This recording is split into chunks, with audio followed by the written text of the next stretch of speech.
Hello guys, welcome to our channel Rebirth of White Soul. Chapter 141 संग्राम जी की arrest हिका Taapsee Mehra mention में। तापसी इस वक्त सच में काफ़ी डरी हुई थी। उसकी काली आंखों में इस वक्त बहुत डर और मासूमियत थी। तापसी दिखने में बहुत खूबसूरत थी, कोई देखे तो एक बार के लिए उसकी मासूमियत में खो ही जाए। संग्राम मित्तल को भी इस वक्त समझ नहीं आ रहा था कि वो क्या करे। वो जानते थे कि उन्हें फंसाया जा रहा है, पर वो इन सब से कैसे निकले समझ नहीं पा रहे थे। और वो ये भी जानते थे कि दर्शित कोई ऐसा इंसान नहीं है जो उन्हें छोड़ दे, चाहे उनके ऊपर लगा एलिगेशन फाल्स ही क्यों ना हो। पर मिस्टर दर्शित के लिए तो ये सच ही होगा ना। वो ये भी जानते थे कि दर्शित बहुत बड़ी बिजनेस फैमिली मेहरा फैमिली का बेटा है। वो चाहकर भी आपने लिए स्टैंड नहीं ले सकते थे जब तक उनके पास आपने बेगुनाही का सबूत ना हो। संग्राम जी अपने सोच से बाहर आकर तापसी के सिर को प्यार से सहलाते हुए बोले, नहीं बच्चा, पुलिस हमें अरेस्ट नहीं करेगा, पापा सब ठीक कर देंगे। तभी निधि जी भी उनके पास आकर भर आए गले से बोली, ये क्या हो रहा है, कोई आपको क्यों फंसाना चाहता है। संग्राम जी कुछ बोलते तभी उनका असिस्टेंट का कॉल आया। उन्होंने जल्दी से कॉल रिसीव कर लिया तो उधर से असिस्टेंट घबराते हुए बोला, सर बहुत प्रॉब्लम हो गई है। जिन्होंने हमारे न्यू आर्टिस्ट और शो पर इन्वेस्ट किया था वो अभी आपने इन्वेस्टमेंट वापस मांग रहे हैं।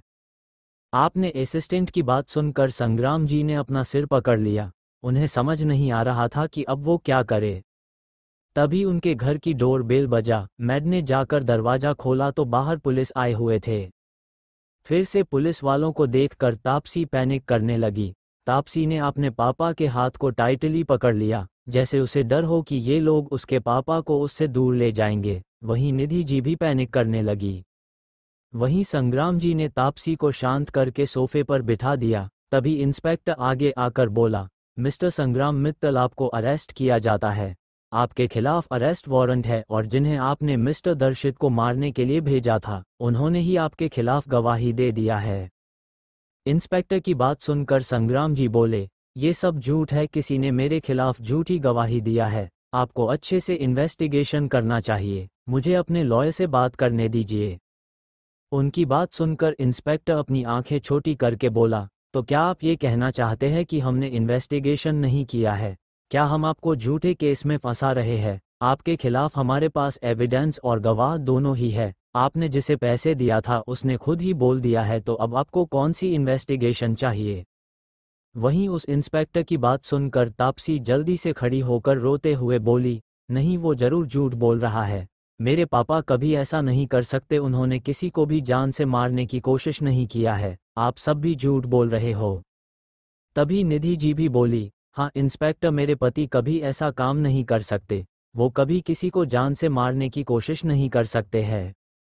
वहीं अपनी बीबी और बेटी को रोता हुआ देखकर संग्राम जी को बहुत ज्यादा बुरा लग रहा था, पर वो इस वक्त लाचार थे क्योंकि उनके पास अपने बेगुनाही का सबूत नहीं था।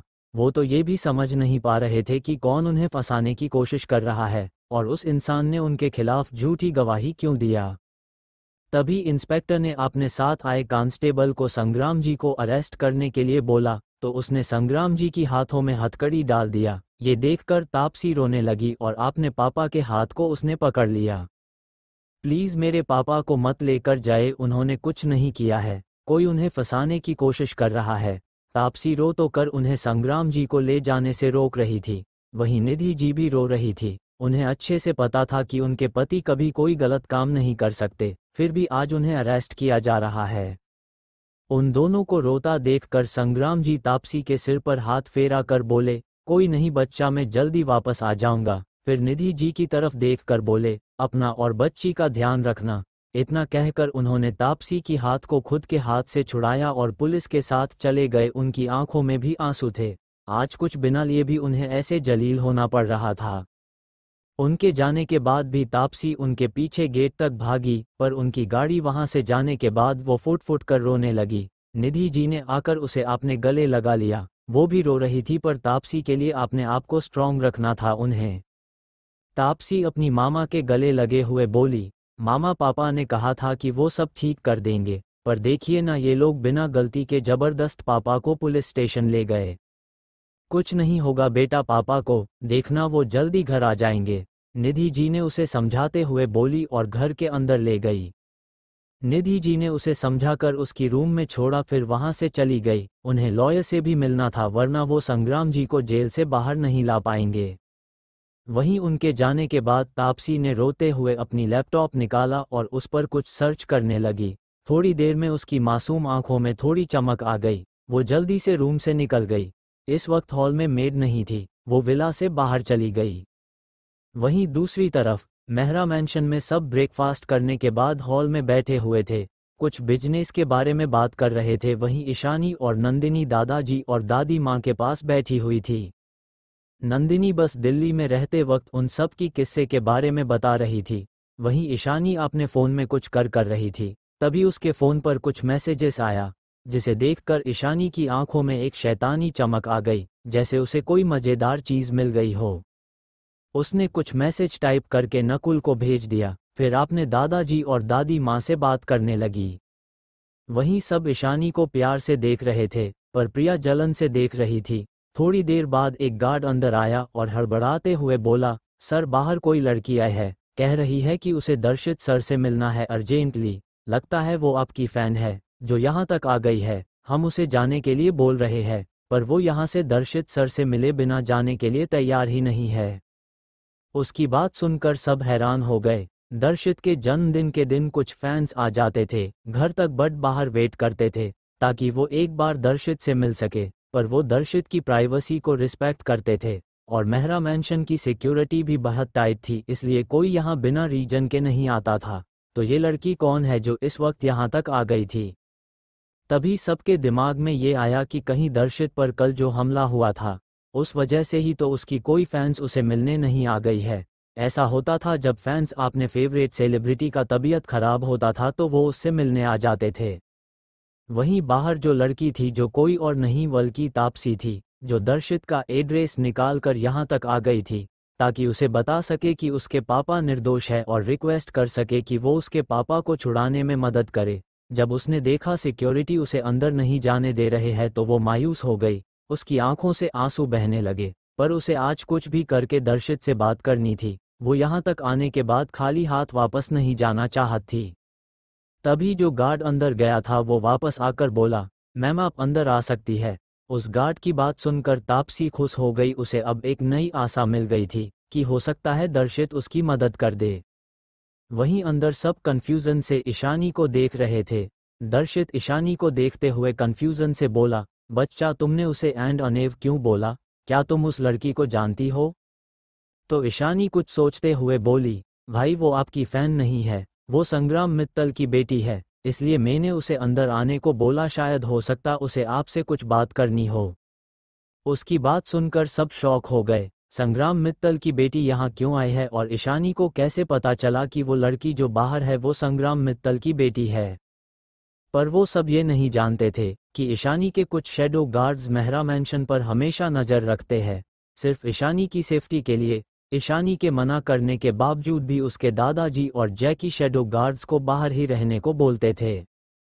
इसलिए ईशानी को सारी खबर रहती थी कि क्या हो रहा है। उसने पिछले जन्म में तापसी को देखा था, जब वो अपने पापा छुड़वाने के लिए दर्शित से मिलने हॉस्पिटल आई थी, तब किसी ने भी उसे दर्शित से मिलने नहीं दिया था, क्योंकि सबको उस वक्त संग्राम मित्तल पर गुस्सा था, जिसकी वजह से दर्शित का पूरा करियर बर्बाद हो गया था। इसलिए ईशानी ने थोड़ी देर सोचने के बाद पहचान लिया कि ये वही लड़की है, संग्राम मित्तल की बेटी। फ़र्क सिर्फ इतना था कि उस वक्त दर्शित हॉस्पिटल में था, इसलिए वो हॉस्पिटल में आई थी, पर इस बार घर आई है। उसे ये भी याद था कि कैसे हॉस्पिटल से घर जाते वक्त ही तापसी का एक्सीडेंट हो गया था, जो न्यूज में आई थी। तब ईशानी को उसके लिए बहुत बुरा लग रहा था। उसके बाद ही संग्राम मित्तल पूरी तरह से टूट गए थे और अपनी बेटी की कोमा में जाने के गम से उन्हें अटैक आ गया था, पर वो किसी तरह सरवाइव कर गए थे। पर उनकी बिजनेस पूरी तरह बर्बाद हो गया था। उन्होंने अपनी छोटी सी कंपनी को बेचकर सारा पैसा अपनी बेटी की ट्रीटमेंट में लगा दिया था। इससे ज़्यादा कुछ ईशानी को पता नहीं था कि तापसी ठीक हुई थी या नहीं। अब तो नकुल ने यह भी पता कर लिया था कि इन सब के पीछे कौन है। ईशानी को पता चल गया था कि ये सब किसने किया है, पर उसने अभी तक इस बारे में किसी को नहीं बताया था। वैसे भी ईशानी कुछ में उस इंसान को पूरी तरह से बर्बाद करने वाली थी। तभी प्रिया बोली, ईशानी तुमने उस लड़की को अंदर क्यों आने दिया? तुम्हें पता है ना, उसके पापा ने ही दर्शित भाई को मारने की कोशिश किया है। क्या तुम्हें उस पर गुस्सा नहीं आ रहा है, जो तुम एक अपराधी की बेटी को इस घर में आने दे रही हो? प्रिया ईशानी पर इल्ज़ाम लगाना चाहती थी, ताकि सब ईशानी को गलत समझे। उसकी बात सुनकर ईशानी की आंखें छोटी हो गई। उसे इस वक्त प्रिया पर बहुत गुस्सा आ रहा था। वो कुछ बोलती उससे पहले दर्शित प्रिया को देखकर गुस्से से बोला, और तुम ये सब कहने वाली होती कौन हो? मेरी बहन चाहे जिसे इस घर में आने दे, ये घर उसकी है। और अभी तक ये भी प्रूव नहीं हुआ है कि मिस्टर संग्राम मित्तल ने ही मुझे मारने की कोशिश किया है, तो तुम उसे अपराधी की बेटी क्यों कह रही हो? दर्शित की बात सुनकर प्रिया एक पल के लिए डर गई। क्या उसका भाई ईशानी को इतना प्यार करता है जो ईशानी के लिए कुछ भी करने को तैयार हो रहा है? जब सबको पता है कि संग्राम मित्तल ने ही पैसे दिए थे मारने के लिए, तो फिर सिर्फ ईशानी की कहने की वजह से सब लोग संग्राम मित्तल को निर्दोष क्यों मान रहे हैं? क्या ईशानी की बातें सबके लिए इतना मायने रखता है? और क्या मतलब कि ये ईशानी की घर है? क्या उसका इस घर पर कोई हक नहीं है? उसकी आंखों में सच में आंसू आ गए। कल ईशानी की वजह से ही दर्शित ने उसे थापड़ मारा। समीर भाई ने भी उसे इतनी बातें सुनाया। वहीं तापसी जो अब तक अंदर आ गई थी, उसने भी दर्शित की लास्ट लाइन सुन लिया था, और इसे ये जानकर खुशी हो रही थी कि दर्शित उसके पापा को गुनहगार नहीं मानता है। तभी सबकी नज़र भी तापसी पर पड़ी, जो अंदर आ रही थी। वहीं दर्शित की नज़रें तो जैसे तापसी पर ही ठहर सी गई। तापसी की मासूम आंखें जो रोने की वजह से लाल हो गई थी, उसकी छोटी सी नाक, गुलाबी होंठ, कमर तक आते बाल, वो किसी मासूम बच्ची की तरह लग रही थी। तापसी उन सबको अपनी तरफ ऐसे देखता पाकर एक पल के लिए डर गई। फिर अपने आप को संभालते हुए आगे आई, और दर्शित के पास आकर अपनी आंसू भरी उसके तरफ देखकर बोली, सर मैं तापसी मित्तल हूँ। मैं जानती हूँ आप सब मेरे पापा को कुलप्रीत समझते होंगे, पर मैं सच कह रही हूँ, मेरे पापा निर्दोष है। उन्होंने कुछ नहीं किया है। वो कभी किसी को मारने की कोशिश नहीं कर सकते हैं। चैप्टर 142 दर्शित का तापसी में खो जाना, जलन। दर्शित जो तापसी को देखते हुए कोई गया था। तापसी की बात सुनकर वो अपने होश में आया। उसने अपनी नज़रें तापसी की चेहरे से हटा लिया। उसका दिल इस वक्त बहुत जोरों से धड़क रहा था। आज से पहले उसने कभी ऐसा फील नहीं किया था। वो एक सुपरस्टार था और उसकी खुद की मैनेजमेंट कंपनी भी थी, तो उसने बहुत सारे फीमेल एक्ट्रेस और सोशलिट को देखा था, पर उसे कभी किसी लड़की को देखकर ऐसा फील नहीं हुआ था। वहीं बाकी सब भी तापसी की बातें सुन रहे थे। उन्हें भी तापसी बहुत मासूम लग रही थी। वहीं जब तापसी ने देखा कि दर्शित उसकी तरफ नहीं देख रहे हैं, तो उसे लगा जैसे मिस्टर दर्शित को उसकी बातों पर भरोसा ही नहीं है। ये देखकर उसकी भरी हुई आंखों में जो आंसू के बूंदे रुके हुए थे, वो बह निकले। तापसी बहुत इमोशनल लड़की थी। वो तो पार्टी में भी जयने जाट थी, क्योंकि बाद बड़े घर की लोगों को देखकर वो डर जाया करती थी। पर अपने पापा को बचाने के लिए वो अकेली यहाँ तक आ गई थी। पर उसे ये पता नहीं ने था कि दर्शित इस वजह से उससे नहीं देख रहा है, क्योंकि उसे देखकर दर्शित का दिल जोरों से धड़क रहा है, ना कि इसलिए क्योंकि उसे उसकी बातों पर भरोसा नहीं है। दर्शित को कुछ बोलता ना देखकर तापसी बोली, सर प्लीज़ मेरी विश्वास कीजिए। मेरे पापा निर्दोष है, उन्हें फंसाया जा रहा है। प्लीज़ मेरी मदद कीजिए। मेरे पापा को पुलिस स्टेशन ले गए हैं, प्लीज़ उन्हें वहाँ से ले आइए। वहीं टैप्स की बात सुनकर दर्शित कंफ्यूज हो गया। भले ही ये न्यूज वायरल हुई थी, पर जब तक वो खुद संग्राम मित्तल के नाम पर कंप्लेंट फाइल ना करे, तब तक पुलिस उन्हें कैसे अरेस्ट कर सकते हैं? क्योंकि विक्टिम तो वो खुद था ना, तो फिर उसके बिना बोले पुलिस ने संग्राम मित्तल को कैसे अरेस्ट कर लिया? पर ईशानी को अच्छे से पता था कि ये सब किसने किया है। उसके चेहरे पर इस वक्त कोई भाव नहीं था। तभी दर्शित की नज़र तापसी पर गया, जिसकी आंखों से आंसू बह रहा था। ये देखकर दर्शित को बिल्कुल भी अच्छा नहीं लगा। तभी दादी माँ तापसी को बोली, तुम यहाँ बैठो बेटा, हम तुम्हारी बात समझ रहे हैं, और तुम रो मत, यहाँ कोई तुम्हारे पापा को गुनहगार नहीं मानता है। वहीं दादी माँ की बात सुनकर तापसी को यकीन नहीं हुआ कि जो उसने सुना वो सच है।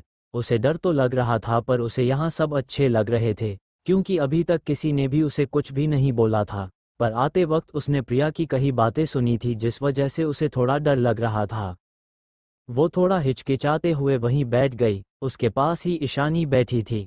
ईशानी को तापसी इस वक्त एक मासूम बच्ची की तरह लग रही थी, जैसे वो खुद पिछले जन्म में थी। वो नहीं चाहती थी कि तापसी के साथ पिछले जन्म में जो हुआ वो इस जन्म में भी हो। क्या पता हॉस्पिटल से जाने की तरह यहाँ से जाते वक्त तापसी की एक्सीडेंट हो जाए। तभी ईशानी तापसी की हाथ पर अपना हाथ कर बोली, डोंट वरी, तुम्हारे पापा को कुछ नहीं होगा, वो जल्द ही घर आ जाएंगे। ईशानी ने कभी किसी को ऐसे जेंटल तरीके से नहीं समझाया था, वो भी पहली बार की मुलाकात में, इसलिए नंदिनी को हैरानी हो रही थी। वहीं ईशानी की बात सुनकर तापसी की आंखों से आंसू रुक गए। वो अपनी मासूम आंखों को झपकाते हुए बोली, आप सच कह रहे हो दीदी, आप पापा पर गुस्सा नहीं हो, आप उन्हें पुलिस स्टेशन से ले आएंगी। उसे ईशानी से बहुत अच्छी वाइब आ रही थी, उसे ऐसा लग रहा था कि ईशानी उसके पापा को जरूर बाहर ले आएगी। वहीं तापसी की मासूमियत से ये पूछने पर ईशानी को हंसी आ रही थी, उसे तब बहुत क्यूट लग रही थी। घर वालों को भी तापसी इस वक्त बहुत मासूम लग रही थी, सबकी होठों पर स्माइल आ गई थी। सिर्फ प्रिया को छोड़कर उसे तो तापसी पर गुस्सा आ रहा था, क्योंकि ईशानी की वजह से और तापसी के आने की वजह से आज उसे अपने दर्शित भाई से फिर से बहुत कुछ सुनना पड़ा था। रिहान जो दर्शित के पास बैठा था, वो अयान से बोला, ये कितनी खूबसूरत और मासूम है, मेरा तो मन कर रहा है इसे अपनी गर्लफ्रेंड बना लूं। उसके बाद सुनकर अयान बोला, हाँ तुम सही कह रही हो, ये बहुत भोली भाली और प्यारी लग रही है।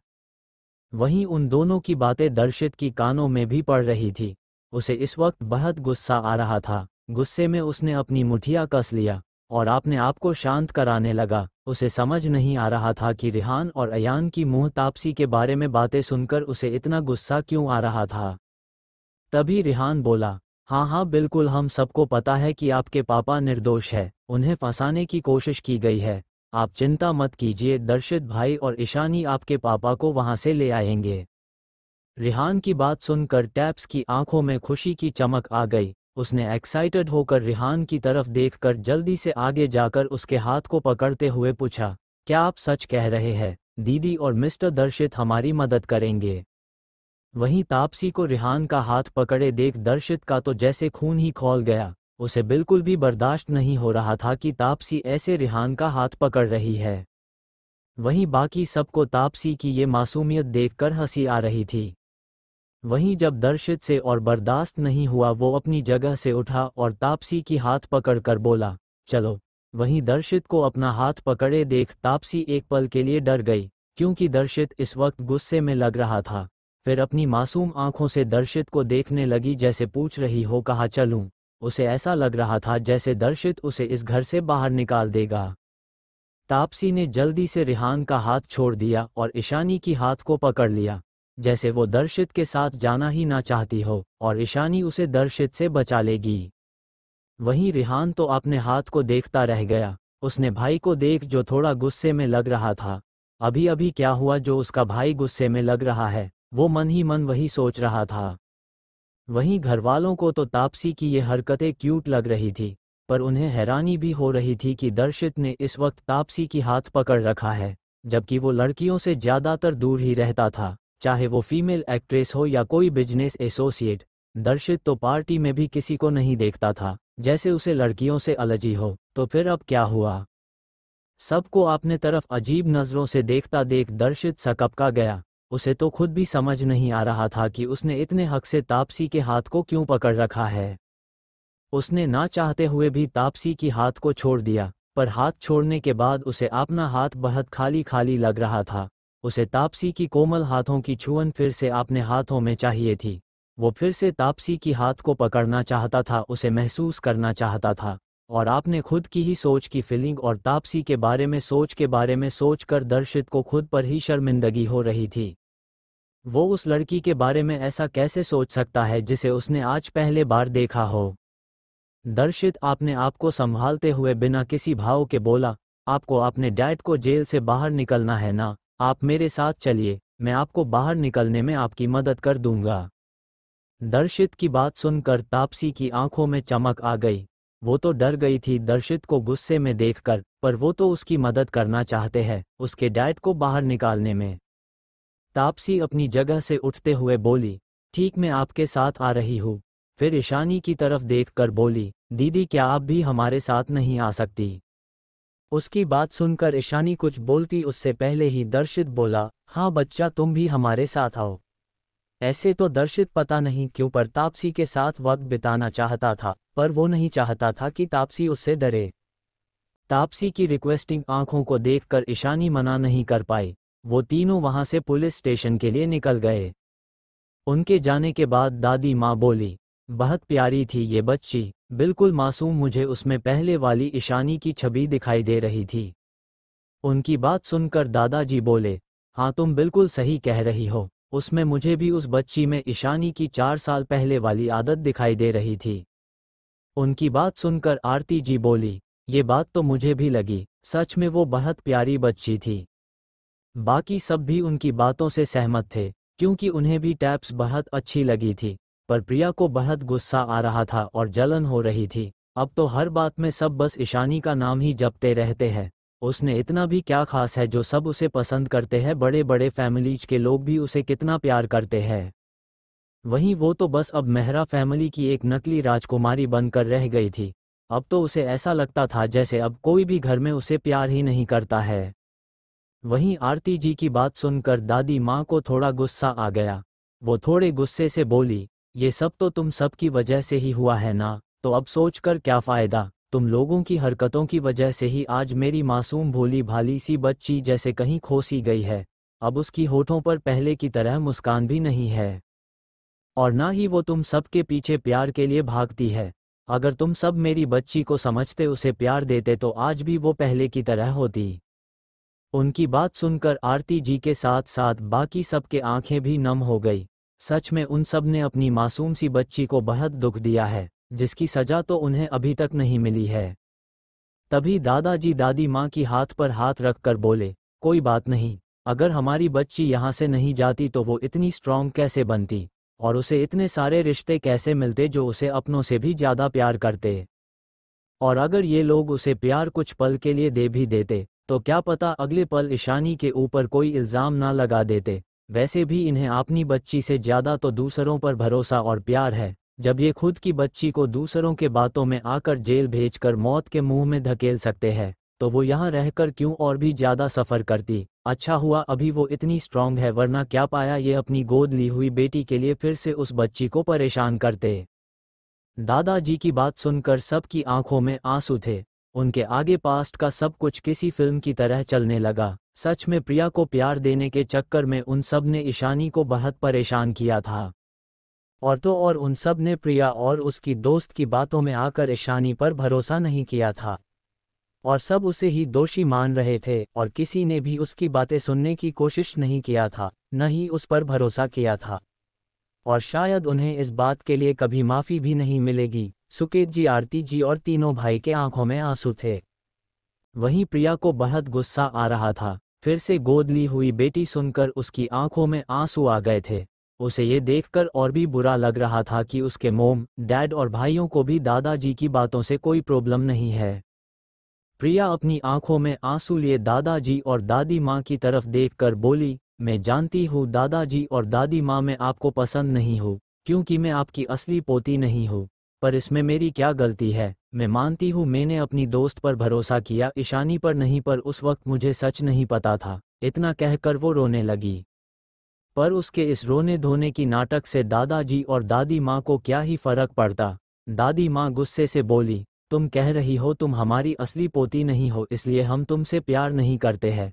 फिर वो मजाक उड़ाने वाली हंसी हंसते हुए बोली, अगर तुम ईशानी के आने के बाद उसके साथ मिलकर रहती, उसके पीठ पीछे चाले नहीं चलती, तो तुम्हें क्या लगता हम तुम्हें अपनी पोती की तरह ट्रीट नहीं करते?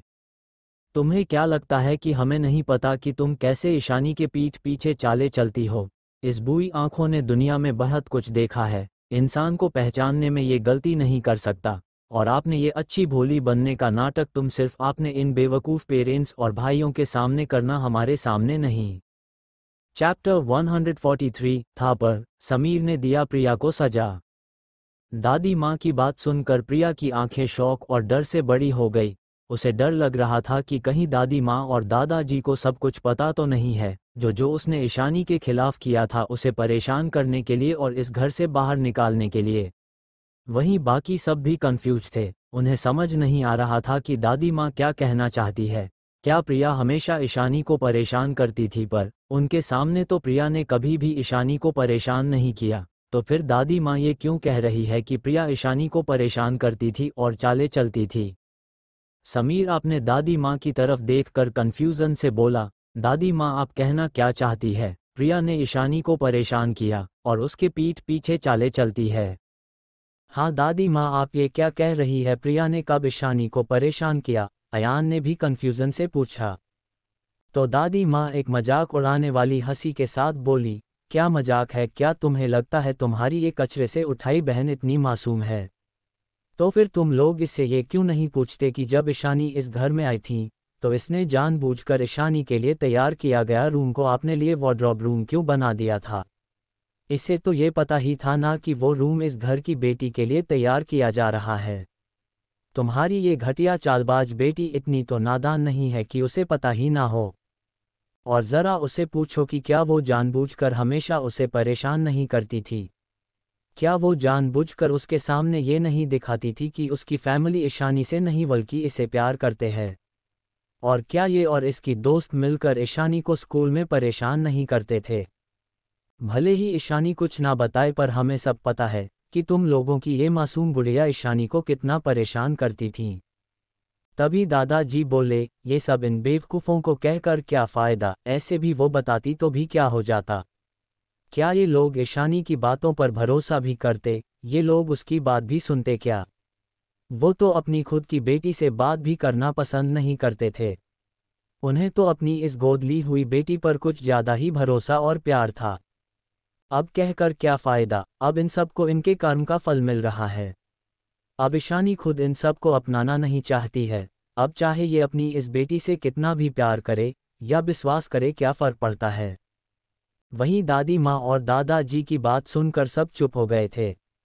सबकी आंखों में आंसू आ गए थे। ये तो सच ही था, तब उन्होंने ईशानी को अपनाने से मना कर दिया था।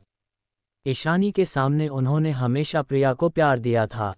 तब ईशानी को कितना दर्द होता होगा, उन्हें ईशानी के आने के बाद से समझ आ रहा था। जब ईशानी उन्हें इग्नोर करती थी, अपनाने से मना कर देती थी और उनके सामने ही किसी और को आपने फैमिली, आपने मोम, डैड और भाई मानती थी, उनसे प्यार से बात करती थी, तब उन्हें भी वही दर्द महसूस हो रहा था जो ईशानी को उस वक्त होता होगा।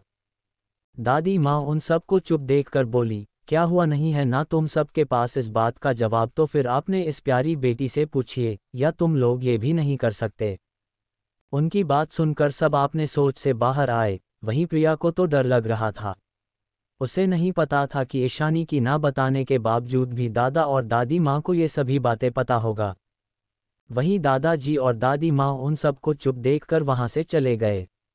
उन्हें आपने इस बेवकूफ़ फैमिली से ज़्यादा कुछ उम्मीद भी नहीं थी। उनके जाते ही सब प्रिया को गुस्से से देखने लगे। तभी समीर को भी जन्मदिन वाली पार्टी वाली रात को प्रिया और उसकी दोस्तों के बीच हुई बात याद आई। जब उसके दोस्त कह रहे थे कि कैसे वो सब ईशानी को परेशान करते थे।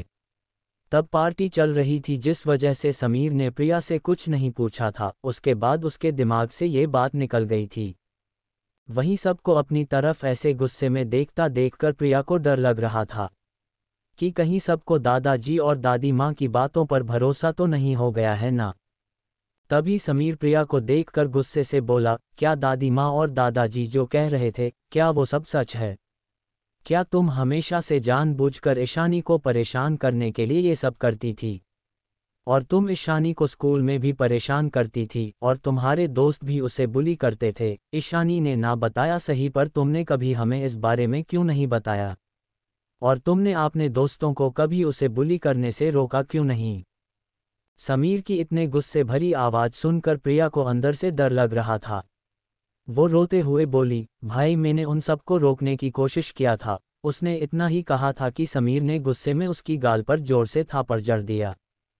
प्रिया अपनी जगह ही जम गई थी। उसकी गाल पर बहुत दर्द हो रहा था। कल दर्शित ने उसे थापड़ मारा था, फिर आज उसके समीर भाई ने मारा। ये सब उसके साथ हो क्या रहा है? वहीं प्रिया के साथ साथ बाकी सब भी हैरान हो गए थे, क्योंकि समीर ने आज से पहले कभी भी प्रिया पर हाथ नहीं उठाया था। सब अपनी जगह से उठ गए। यान प्रिया के पास बैठ गया। आरती जी हैरानी से बोली, समीर तुमने प्रिया पर हाथ क्यों उठाया? उनकी बात सुनकर समीर प्रिया को देखकर गुस्से से बोला, मोम क्या आपको अभी तक समझ नहीं आ रहा है कि इस लड़की ने क्या किया है? मैंने खुद सुना था कि इसके सारे दोस्त ईशानी को बुली करते थे और ये इन्हें कुछ नहीं बोलती थी या फिर देखती रहती थी। ये भी इसकी एक नाटक होगा। जिस दिन ईशानी लेट रात को घर आई थी उस दिन भी उसे किसी ने वॉशरूम में बंद कर दिया था। ईशानी ने हम सबको इस बारे में बताया था पर हम में से किसी ने भी उसकी बातों पर भरोसा नहीं किया। सिर्फ इसकी वजह से क्योंकि इसने बोला कि ईशानी किसी के साथ घूमने गई है और हम सब इसकी बात को मान गए। ये जानने की कोशिश तक नहीं किया कि ईशानी के साथ उस दिन क्या हुआ था। मुझे तो लग रहा है ईशान हमें से सच बोलती थी, यही है जो हमेशा झूठ बोलती रहती थी। उस दिन भी तुमने झूठ बोला था ना, बताओ अब? समीर ने गुस्से में बोला। तो प्रिया अंदर से डर से कांप गई पर वो इतनी आसानी से हार नहीं मान सकती थी। वहीं बाकी सब भी समीर की बात सुनकर सोच में पड़ गए थे और हैरान हो गए थे। अगर प्रिया हमेशा झूठ बोलती थी तो उन्होंने उस पर विश्वास करके ईशानी के साथ कितना गलत किया है, ये उन्हें अच्छी तरह से समझ आ रहा था। सब प्रिया को अपनी सवाल भरी आंखों से देख रहे थे। तभी समीर प्रिया को देखकर बोला, झूठ बोलने की कोशिश भी मत करना क्योंकि मैं इस बारे में डिटेल्स में इन्वेस्टिगेशन करने वाला हूँ और तुम्हारी सारे दोस्तों से भी इस बारे में पूछा जाएगा, स्कूल अथॉरिटी से भी मैं इस बारे में पूछूंगा और अगर अभी तुमने झूठ बोला, अगर तुम्हारी बातें तब गलत साबित हुई तो मुझसे बुरा कोई नहीं होगा। वहीं प्रिया जो सच में इस वक्त झूठ ही बोलने वाली थी, पर समीर की बातें सुनकर उसकी माथे से पसीना बहने लगा। अगर वो नहीं बताएगी तो अगर उसके समीर भाई शुरू से इन्वेस्टिगेशन करेंगे तब तो उसके बारे में बहुत कुछ पता चल सकता है। क्योंकि वो जानती थी फैमिली में सबसे ज़्यादा इन्फ्लुएंस उसके दर्शित और समीर भाई का है, वो चाहे तो सब कुछ पता कर सकते हैं। तब तो उसके लिए और भी बुरा होगा। तब वो क्या करेगी? वो अपनी सालों की मेहनत पर इस तरह पानी फेरने नहीं दे सकती थी। वो रोते हुए सबकी तरफ देखकर फिर समीर की तरफ देखकर बोली, सॉरी भाई, मैं मानती हूँ उस टाइम मैंने झूठ बोला था, ये सब मेरी गलती है, आपको जो सजा देना है मुझे दीजिए। उस टाइम मैंने झूठ बोली थी और उसका पछतावा मुझे आज भी है, क्योंकि मेरी फ्रेंड रुचिका ने ईशानी के साथ ये सब किया था और उसने मुझसे रिक्वेस्ट किया था और कसम दिया था कि मैं इस बारे में किसी को ना बताऊं वरना उसकी रेपुटेशन खराब हो जाएगी। सॉरी भाई, मैं ईशानी से भी माफ़ी मांग लूँगी, मेरी वजह से उसे बहुत प्रॉब्लम हुई होगी और आप सब से मैंने झूठ बोला, इस बात का पछतावा भी मुझे आज तक है। इतना कहकर वो रोने लगी और समीर के हाथ पकड़ने की कोशिश की तो समीर ने गुस्से में उसकी हाथ को झटक दिया। वहीं बाकी भी हैरान थे, मतलब उस वक्त भी प्रिया ने झूठ बोला था। अब तो रेहान, अयान, आरती जी और सुकेत जी को भी प्रिया पर गुस्सा आ रहा था। प्रिया ने भी जानबूझकर सारा दोष रुचिका पर डाल दिया था, क्योंकि उसे पता था जब रुचिका और उसने झूठ बोलकर ईशानी को जेल में डाल दिया था, उसके बाद रुचिका की फैमिली पूरी तरह से बर्बाद हो गया था और वो लोग ये सिटी छोड़कर दूसरी जगह चले गए थे, इसलिए उसका समित भाई छेकर भी इस बारे में पता नहीं लगा पाएगा। समीर गुस्से में उसे देखते हुए बोला, सुन लिया सबने, उस वक्त भी इसने सबसे झूठ बोला था कि ईशानी कहीं रात को घूमने चली गई है। पता नहीं इसने कुछ और भी झूठ बोला होगा जिस वजह हम सब ईशानी को गलत और बिगड़ैल समझते रहे और उससे अपनाने से मना करके उसे और दूर होते गए। अब तो मुझे ऐसा लगता है कि इसकी ही वजह से मेरी बहन हम सब से इतनी नफरत करती है। इस वक्त कोई भी प्रिया की तरफ से कुछ नहीं बोल रहा था, क्योंकि प्रिया की झूठ के बारे में सोचकर उन्हें भी प्रिया पर गुस्सा आ रहा था। सब चुपचाप समीर जो भी बोल रहा था उसे बोलने दे रहे थे।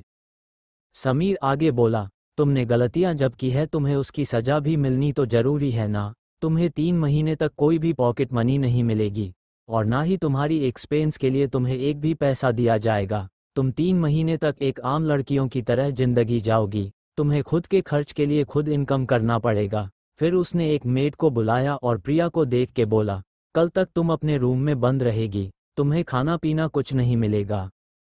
फिर उस मेड की तरफ देखने बोला, और तुम्हें इसके रूम पर नज़र रखनी है, ये ध्यान रखना कि कोई भी इसे खाने को ना दे और ये कल तक रूम से ना निकले। आपने समीर भाई की बात सुनकर प्रिया हैरान हो गई। क्या उस छोटे से काम के लिए उसे इतनी बड़ी सजा मिलनी चाहिए?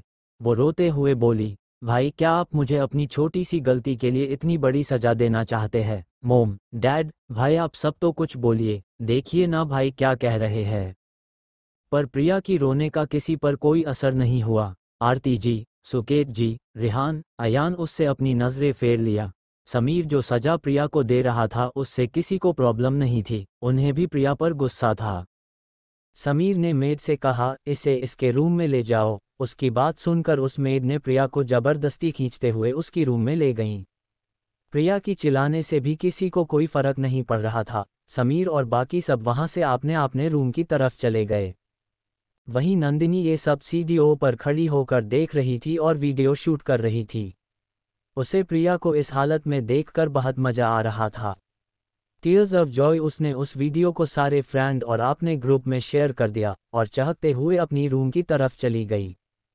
वहीं दूसरी तरफ दर्शित की कार आकर पुलिस स्टेशन के सामने रुकी। उसने से दर्शित, ईशानी और तापसी निकले और तीनों पुलिस स्टेशन के अंदर चले गए। ईशानी के कुछ गार्ड्स भी अपने कार में थे और दूर से ही उन्हें प्रोटेक्ट कर रहे थे। दर्शित और ईशानी ने अपने 6 पर मास्क पहन लिया था। जैसे ही तीनों अंदर गए, तापसी इधर उधर देखने लगी। तभी इंस्पेक्टर उन तीनों को देखकर बोला, क्या आपको कोई कंप्लेंट फाइल करनी है? उसने इतना ही बोला था तभी उसकी नज़र तापसी पर गई तो वो पहचान गया कि ये संग्राम मित्तल की बेटी है, जिसे उसने मित्तल विला में देखा था संग्राम मित्तल को अरेस्ट करते वक्त। वहीं समीर और दर्शित उसके सामने चेयर पर बैठ गए। ईशानी ने तापसी को बैठने के लिए बोली तो तापसी इम्सेंट होते हुए बोली, मुझे अपने पापा से मिलना है दीदी। उसकी बात सुनकर इंस्पेक्टर अपनी भौहें सिकोड़ते हुए बोला, कौन? संग्राम मित्तल आपके पापा? पर आप उनसे अभी नहीं मिल सकते, जाए पहले बेल के पेपर्स लेकर आइए फिर मिल लेना। उस इंस्पेक्टर की बात सुनकर तापसी की आंखों में आंसू आ गए और ये देखकर दर्शित को उस इंस्पेक्टर पर गुस्सा आ रहा था। चैप्टर 144 इंस्पेक्टर की हालत खराब, सबकी हैरानी। तापसी की आंखों में आंसू देखकर दर्शित को उस इंस्पेक्टर पर पता नहीं क्यों पर बहुत ज्यादा गुस्सा आ रहा था। ईशानी अच्छी तरह से जानती थी कि ये इंस्पेक्टर ऐसा क्यों बोल रहा है, क्योंकि उस इंस्पेक्टर को पैसे जो मिले हैं ताकि वो कुछ भी करके संग्राम मित्तल को बाहर ना आने दे और उससे कुछ भी करके झूठा कॉन्फेशन करा ले कि उसने ही मिस्टर दर्शित मेहरा को मारने की कोशिश किया है ताकि असली कल्प्रीट बच जाए। इस बारे में ईशानी को अच्छे से पता था, इसलिए उसे इस इंस्पेक्टर पर भी बहुत ज़्यादा गुस्सा आ रहा। उसकी आंखें इस वक्त बहुत खतरनाक हो गई थी। आसपास का टेम्परेचर गिरने लगा था। उस इंस्पेक्टर को एक पल के डर लगने लगा। जैसे ही उसकी नज़र ईशानी की खतरनाक नज़रों से मिली, उसे ऐसा लगा जैसे ये लड़की उसकी आत्मा तक को देख सकती है। ईशानी के साथ भी तो पास्ट में ऐसा ही हुआ था। रुचिका की झूठे कॉन्फेशन और उसकी फैमिली की पावर की वजह से उसे सफ़र करना पड़ा था। वो तो मौत के मुंह तक पहुंच गई थी। जैसे इस वक्त रुचिका और संग्राम मित्तल सफ़र कर रहे थे। पर एक बात और थी जो वो इंस्पेक्टर नहीं जानता था कि वो किसके सामने बैठा है। वहीं दर्शित ने भी ये नोटिस कर लिया था कि उसकी बहन इस वक्त गुस्से में है और वो जानता था कि जब ईशानी गुस्से में आ जाएगी तो किसी को भी नहीं छोड़ेगी। दर्शित ने खुद के गुस्से को काबू में किया। तभी तापसी मायूसी से अपनी आंखों में आंसू लाते हुए बोली, पर मैं तो अपने पापा से मिलना चाहती हूँ और उसके लिए बेल पेपर की ज़रूरत क्या है? तापसी की आवाज़ से वो इंस्पेक्टर अपने होश में आया, वरना उसे इस लग रहा था जैसे ईशानी की आंखें उसे हिप्नोटाइज करके उसकी अंदर तक झांक रही है। उसकी माथे से इस ठंडी मौसम में भी पसीना बह रहा था। उसने अपने माथे से पसीना पूछते हुए उसने ईशानी से अपनी नज़रें हटा लिया। उसे इस वक्त ईशानी की आंखें हद से ज़्यादा खतरनाक लग रही थी, जैसे कोई शेरनी अपनी शिकार को देख रही हो। इंस्पेक्टर को अब थोड़ा गुस्सा भी आ रहा था। वो तापसी को देखकर थोड़े गुस्से में बोला, ये पुलिस स्टेशन है, आपका घर नहीं, यहाँ हमारे कानून के रूल चलते। पहले बेल के पेपर्स लेकर आइए फिर आप संग्राम मित्तल से मिल सकते हैं। उस इंस्पेक्टर को इस वक्त बिल्कुल भी डर नहीं था, क्योंकि जिसने उसे पैसे दिए थे उसने पहले ही बोला था कि कोई प्रॉब्लम नहीं होगा और संग्राम मित्तल कोई बड़ा आदमी नहीं है जिसके लिए कोई खड़ा हो जाए। ऊपर से ये केस सुपरस्टार दर्शित को मर्डर के कॉन्ट्रैक्ट के बेसिस पर था, तो संग्राम मित्तल को इस केस से कोई नहीं बचा सकता था।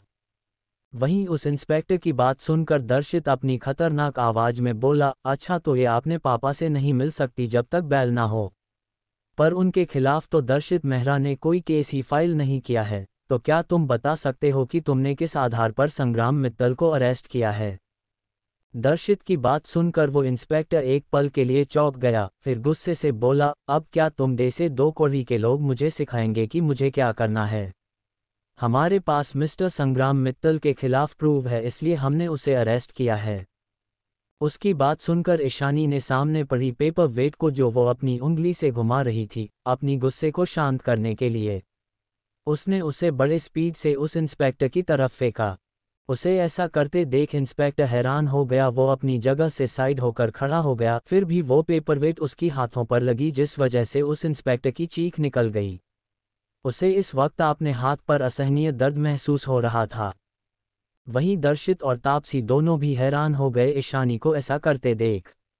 दर्शित को पता था ईशानी को गुस्सा आ रहा है, पर उसे नहीं लगा था कि ईशानी ऐसे पुलिस स्टेशन में ही इंस्पेक्टर के ऊपर पेपर वेट फेंक देगी।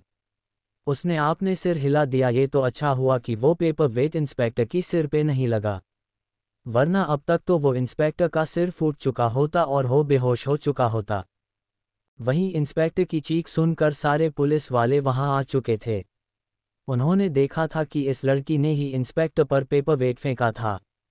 एक लेडी पुलिस चिल्लाते हुए बोली, तुम हो कौन लड़की, तुम्हारी हिम्मत कैसे हुई यहाँ पुलिस स्टेशन में ही इंस्पेक्टर के ऊपर हमला करने की? अब तक वो इंस्पेक्टर गुस्से में आ गया था। वो चिल्लाते हुए बोला, देख क्या रहे हो, इसे भी अंदर डाल दो ताकि उसे पता चले कि ऑन ड्यूटी ऑफिसर पर हमला करने से क्या सजा मिलती है। वो सब जैसे ही ईशानी की तरफ बढ़े, ये देखकर दर्शित की आंखें छोटी हो गई। वहीं उन सबको एक साथ ईशानी की तरफ बढ़ता देख तापसी को डर लग रहा था। उसने कसकर ईशानी की हाथ को पकड़ लिया।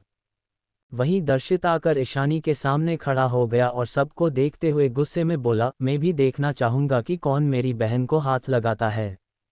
इतना कहकर उसने अपना मास्क उतार दिया और जैसे ही आपने गार्ड्स को फोन करने वाला था, उससे पहले ही कुछ काले कपड़े पहने गार्ड्स पुलिस स्टेशन के अंदर आ गए और उन सबको घेर लिया। ये सभी गार्ड्स ईशानी के शैडो गार्ड्स थे, जो सिर्फ जरूरत पड़ने पर ही बाहर आते थे। वहीं कुछ और बॉडीगार्ड पुलिस स्टेशन के बाहर खड़े थे। वहीं इतने सारे गार्ड्स को देखकर सारे पुलिस वाले हैरान हो गए। उन्हें समझ नहीं आ रहा था ये लोग कौन है जो पुलिस स्टेशन में ही गन्स लेकर घुस आए। क्या इन सबको पुलिस का कोई डर नहीं है? पर उन्हें अंदर ही अंदर डर भी लग रहा था कि कहीं उन लोगों ने किसी गलत इंसान से तो पंगा नहीं ले लिया है ना, जिसे वो अफोर्ड ही ना कर पाए। तभी सबकी नज़र दर्शित पर पड़ी, जिसके चेहरे पर मास्क नहीं था। दर्शित को देखकर वो सब हैरान हो गए, क्योंकि दर्शित को सब जानते थे। खास करके कल वाले इंसिडेंट के बाद तो हर कोई उसकी वीडियोस देख रहा था। वहीं वो इंस्पेक्टर जो अभी दर्शित को 2 कौड़ी का कह रहा था, वो तो अब अंदर से डर रहा था। उसे नहीं पता था कि उसके सामने बैठा लड़का ही दर्शित मेहरा है, जिसकी केस में उसने संग्राम मेहरा को अरेस्ट किया है। उसे लग रहा था कि जरूर ये सारे गार्ड्स दर्शित के ही होंगे। अब तो उसे डर लग रहा था, क्योंकि दर्शित ने कोई कंप्लेंट नहीं दिया था संग्राम मित्तल के खिलाफ।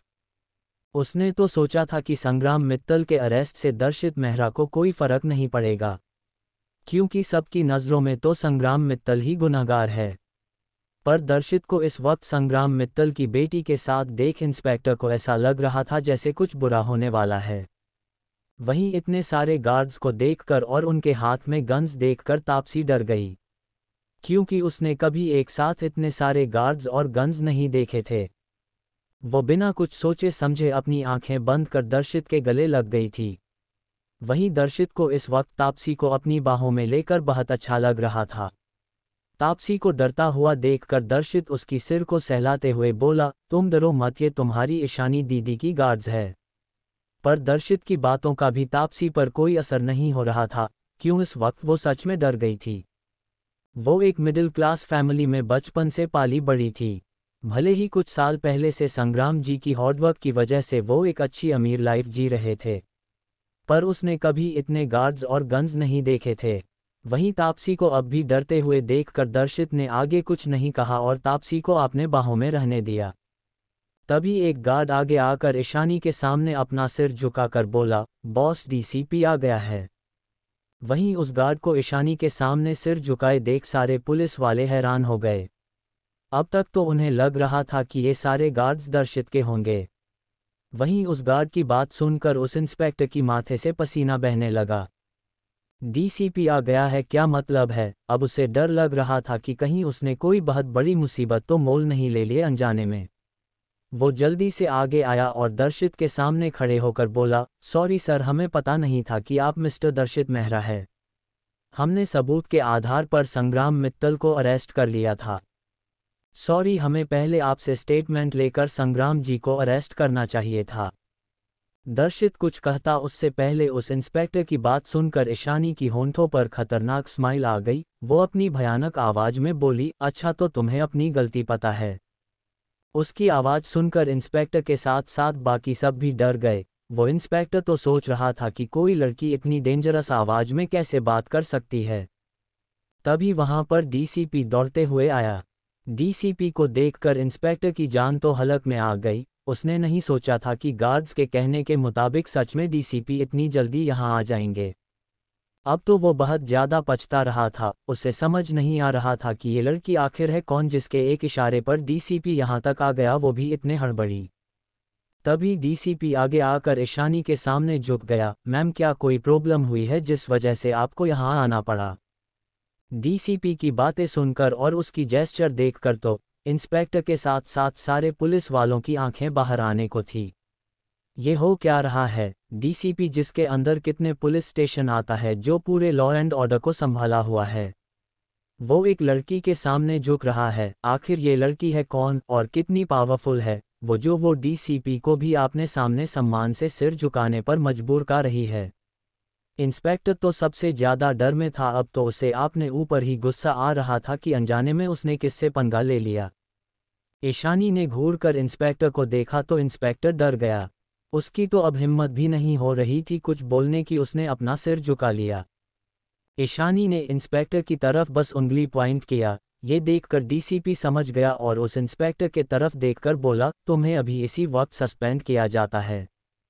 डीसीपी की बात सुनकर इंस्पेक्टर हैरान हो गया। वो जल्दी से ईशानी के सामने झुक गया। सॉरी मैम, हमें माफ़ कर दीजिए, आगे से ऐसी गलती कभी नहीं होगी। पर उसकी गिड़गिड़ाने से ईशानी को कोई फर्क नहीं पड़ा। उसने गार्ड को कुछ इशारा किया तो एक गार्ड ने एक पेन ड्राइव डीसीपी को दे दिया और बोला, ये सबूत है इस इंस्पेक्टर के सारे काले कारनामे की। डीसीपी ने उस पेन ड्राइव को ले लिया और गुस्से से इंस्पेक्टर को देखने लगा। वहीं इंस्पेक्टर को ऐसा लग रहा था जैसे वो पूरी तरह से बर्बाद हो गया हो। अब तो उसे अफसोस हो रहा था कि पे की लालच में उसने संग्राम मित्तल को अरेस्ट किया ही क्यों। वहीं बाकी सारे पुलिस वाले भी इस वक्त डर और घबराहट से ईशानी को देख रहे थे। उन्हें इस वक्त ईशानी किसी मॉन्स्टर से कम नहीं लग रही थी। वहीं दर्शित भी अपनी प्यारी सी बहन की इन्फ्लुएंस को देखकर हैरान था। ऐसे उसे पता था कि उसकी बहन बहुत बड़ी बिजनेस वूमेन है तो उसकी बहुत ज़्यादा इन्फ्लुएंस होगा, पर उसे ये पता नहीं था कि उसकी इन्फ्लुएंस इतनी ज़्यादा होगी कि डीसीपी भी उसके सामने ऐसे सिर झुकता होगा। वहीं अब तक तापसी का डर थोड़ा कम हो गया था क्योंकि कुछ गार्ड्स बाहर चले गए थे। वो खुशी से ईशानी को देख रही। ईशानी इस वक्त उसे किसी एंजल की तरह लग रही थी जिसके पास हर प्रॉब्लम का सॉल्व होता है। बाकी सारे पुलिस वाले डर से कांप रहे थे कि कहीं उनका हाल भी इंस्पेक्टर की तरह ना हो। एक कांस्टेबल जल्दी से आगे आया और बोला, मैम, संग्राम मित्तल इस वक्त इंटरनेशन रूम में है। ये सब वो बहुत ज़्यादा डरते हुए बोल रहा था। उसकी बात सुनकर डीसीपी ने उन्हें बाहर निकालने को बोला। सब हड़बड़ाते हुए चले गए। उन्हें ईशानी के आसपास बहुत ज़्यादा सफोकेशन हो रही थी और डर भी लग रहा था। वहीं दूसरी तरफ आए जी कॉलेज के सामने कुछ कार्स आकर रुकी। इस वक्त कॉलेज में बहुत सारे स्टूडेंट मौजूद थे। उनमें कुछ न्यू स्टूडेंट थे और कुछ सीनियर जो आसपास घूम रहे थे। वहीं इतनी सारी महंगी कार्स को एक साथ कॉलेज के अंदर आए हुए देखकर सभी स्टूडेंट हैरान थे। कुछ स्टूडेंट तो उस कार्स की फ़ोटो लेने लगे। उन्होंने इतनी ज़्यादा महंगी कार को कॉलेज में कभी नहीं देखा था। भले ही इस कॉलेज में बहुत सारे रईस लोग थे, अमीर फैमिली की बच्चे रोज महंगी कार लेकर आते थे, पर ऐसा कॉस्ट्यूम मेड कार जिसकी कीमत कई करोड़ों में होगी, ऐसा कार तो उन्होंने यहाँ पहले में ही देखा था। चैप्टर 145 दर्शित की हैरानी। Match making. सारे कार्स एक कतार में आकर रुक गई। आगे की कार से वेल ट्रेंड बॉडीगार्ड्स निकले और सारे गार्ड्स ने कार को चारों तरफ से घेर लिया।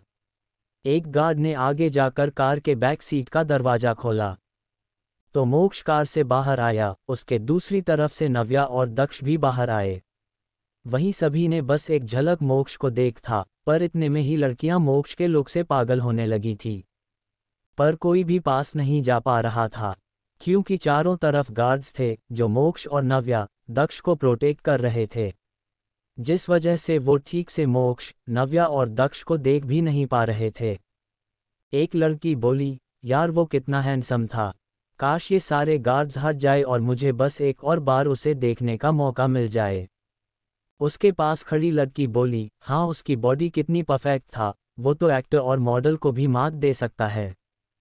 तभी एक और लड़की बोली, कहीं वो सच में कोई सेलिब्रिटी तो नहीं, मेरी तो दिल ही आ गया है उस पर, अगर एक बार और आ जाए तो मैं उसे अपनी बॉयफ्रेंड बना लूंगी। तभी उनके पास खड़े लड़कों में से एक लड़का बोला, तुम बस सपने देखो कि वो तुम्हें एटलीस्ट अपने घर में नौकरानी बना ले। उस लड़के की बात सुनकर वो लड़की गुस्से से बोली, क्या मतलब है तुम्हारा, क्या मैं खूबसूरत नहीं हूँ? क्या कमी है मुझमें जो मैं उस लड़के की गर्लफ्रेंड नहीं बन सकती? उस लड़की की बात सुनकर वो लड़का उसे देखकर मजाक उड़ाने वाली हंसी के साथ बोला, अपनी शकल आईने में देखा है कभी? उनके बॉडीगार्ड्स की सैलरी भी तुम्हारे फैमिली की इनकम से ज़्यादा होगी। क्या तुम्हें उन बॉडीगार्ड्स की ड्रेस कोड पर बने लोगो दिखाई नहीं दिया? ये लोगो यूनिक था जो एम्स लिखा हुआ था, मतलब ये राजवंश फैमिली के गार्ड्स थे, तो जो उनके बीच में था वो मोक्ष राजवंश ही होगा। क्या तुम सबको ये बात समझ नहीं आ रही है? और मोक्ष राजवंश से शादी के लिए तो किसी भी देश की क्वीन भी मर मिटे तो वो तुम जैसे चुड़ैलों को क्यों देखेगा? उस लड़के की बात सुनकर सब हैरान हो गए। तब जाकर उनकी नज़र कार के पास खड़े दो गार्ड्स पर गया, जिसके यूनिफॉर्म पर एम्स लिखा हुआ था, मतलब ये सच में राजवंश फैमिली के ही गार्ड्स थे। कुछ लड़कों को उन लड़कियों पर हंसी आ रही थी जो मोक्ष राजवंश जैसा पावरफुल आदमी की गर्लफ्रेंड बनना चाहती थी। सबकी नज़र उन कस्टम मेड कार पर थी। अब सब समझ गए कि जो यहाँ आया है वो कोई ऐसा वैसा शख्स नहीं है, बल्कि दुनिया का सबसे पावरफुल पर्सन, और दुनिया जिसे क्रूएल डेविल कहती है, वो मोक्ष राजवंश है। सब एक्साइटेड हो गए थे, वो सब बस एक और बार मोक्ष को देखना चाहते थे। वहीं उस लड़की को अब सच में बुरा लग रहा था। बाकी लड़कियों का भी सेम हाल था, उन्हें पता था कि मोक्ष राजवंश उनकी तरफ देखेगा भी नहीं, और ये सच भी था क्योंकि मोक्ष लड़कियों से हमेशा दूर रहता था। तभी एक लड़की बोली, काश एक बार मोक्ष राजवंश की नज़र मुझ पर पड़ जाए। इतना कहकर एक वहां से उस ऑफिस की तरफ चली गई जहां अभी उसने मोक्ष और उसके गार्ड्स को जाते देखा था। बाकी सभी लड़कियों का भी यही हाल था, उनके मन में भी यही था कि काश अगर एक बार मोक्ष राजवंश उन्हें देख ले और कहीं मोक्ष राजवंश को वो पसंद आ जाए, तब तो उनकी पूरी लाइफ सेट हो जाएगी। वहीं दूसरी तरफ पुलिस स्टेशन में अब तक संग्राम जी इंटेरोगेशन रूम से बाहर आ गए थे। वो थोड़ा हैरान और कंफ्यूज थे कि क्या सच में उन्हें इतनी जल्दी बेल मिल गई है। क्यों जब से वो आए थे तब इंटेरोगेशन रूम में पुलिस उनकी पूछताछ कर रही थी। ऐसा लग रहा था जैसे पुलिस ही ये चाहते हैं कि वो मान जाए कि उन्होंने ही मिस्टर दर्शित मेहरा पर अटैक करवाया था, जबकि उन्होंने ऐसा कुछ नहीं किया था। वहीं तापसी की नज़र जैसे ही अपने पापा पर गई, वो भागकर उनके पास जाकर उनके गले लग गई। वहीं अब तक जो दर्शी ने तापसी की हाथ पकड़ रखा था, अब उसे फिर से अपने हाथ खाली खाली लगने लगा। तापसी अपने पापा के गले लगे तो रही थी, वहीं संग्राम जी तापसी को यहाँ देखकर हैरान हो गए थे, और तापसी को ऐसे रोते हुए देखकर वो डर गए। उन्होंने तापसी को गले लगा लिया और उसकी सिर को सहलाते हुए बोले, क्या हुआ बच्चा, आप रो क्यों रही हो? क्या आपको किसी ने कुछ कहा?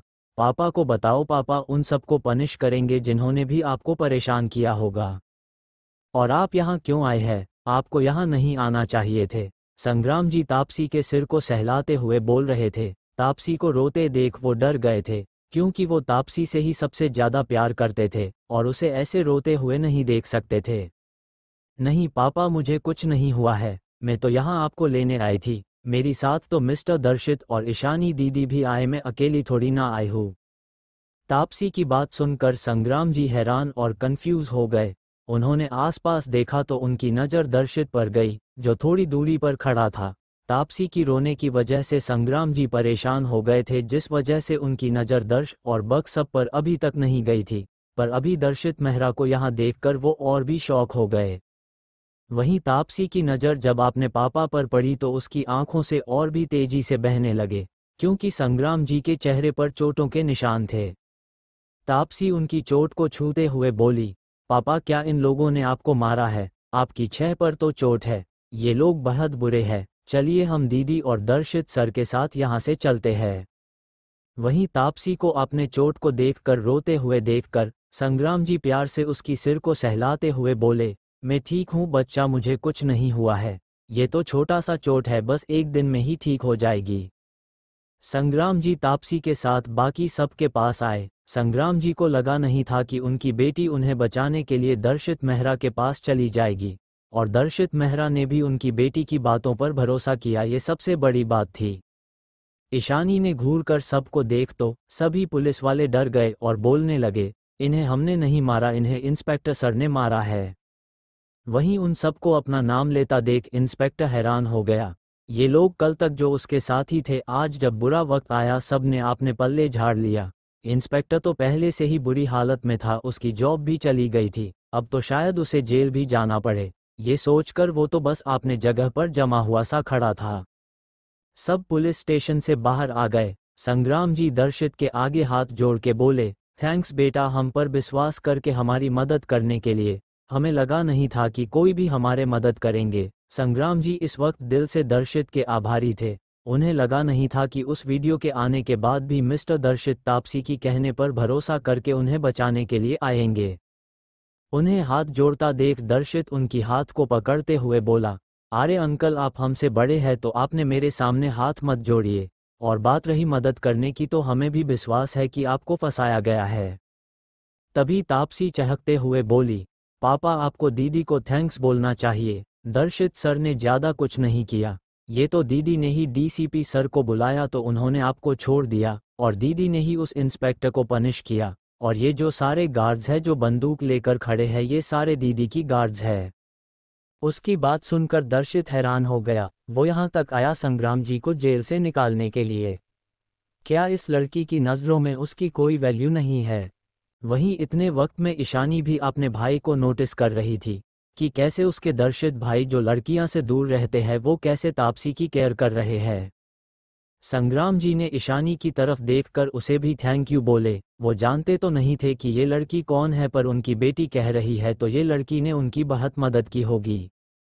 ईशानी संग्राम जी की तरफ देखकर बोली, कोई बात नहीं अंकल, मैं तो भाई के साथ आई थी ताकि मैं तापसी की मदद कर सकूं। ये बात सुनकर संग्राम जी हैरान हो गए, मतलब ये लड़की मिस्टर दर्शित मेहरा की बहन है। उनकी होंठों पर स्माइल आ गई। वो उन दोनों को देखते हुए बोले, आप दोनों को ही धन्यवाद बेटा।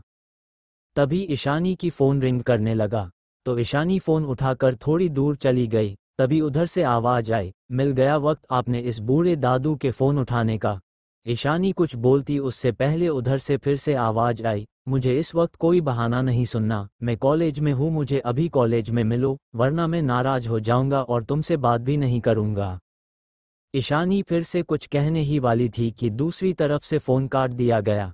ईशानी लाचारी से फ़ोन को देखती रह गई। उसे पता था आज उसे उनसे मिलना ही होगा, वरना 2 हफ्ते तक वो उसे परेशान कर देंगे। वो सबके पास आई और दर्शित को देखकर बोली, भाई आप संग्राम जी और तापसी को उनके घर छोड़ दीजिए, मुझे कुछ काम है तो मुझे अभी जाना होगा।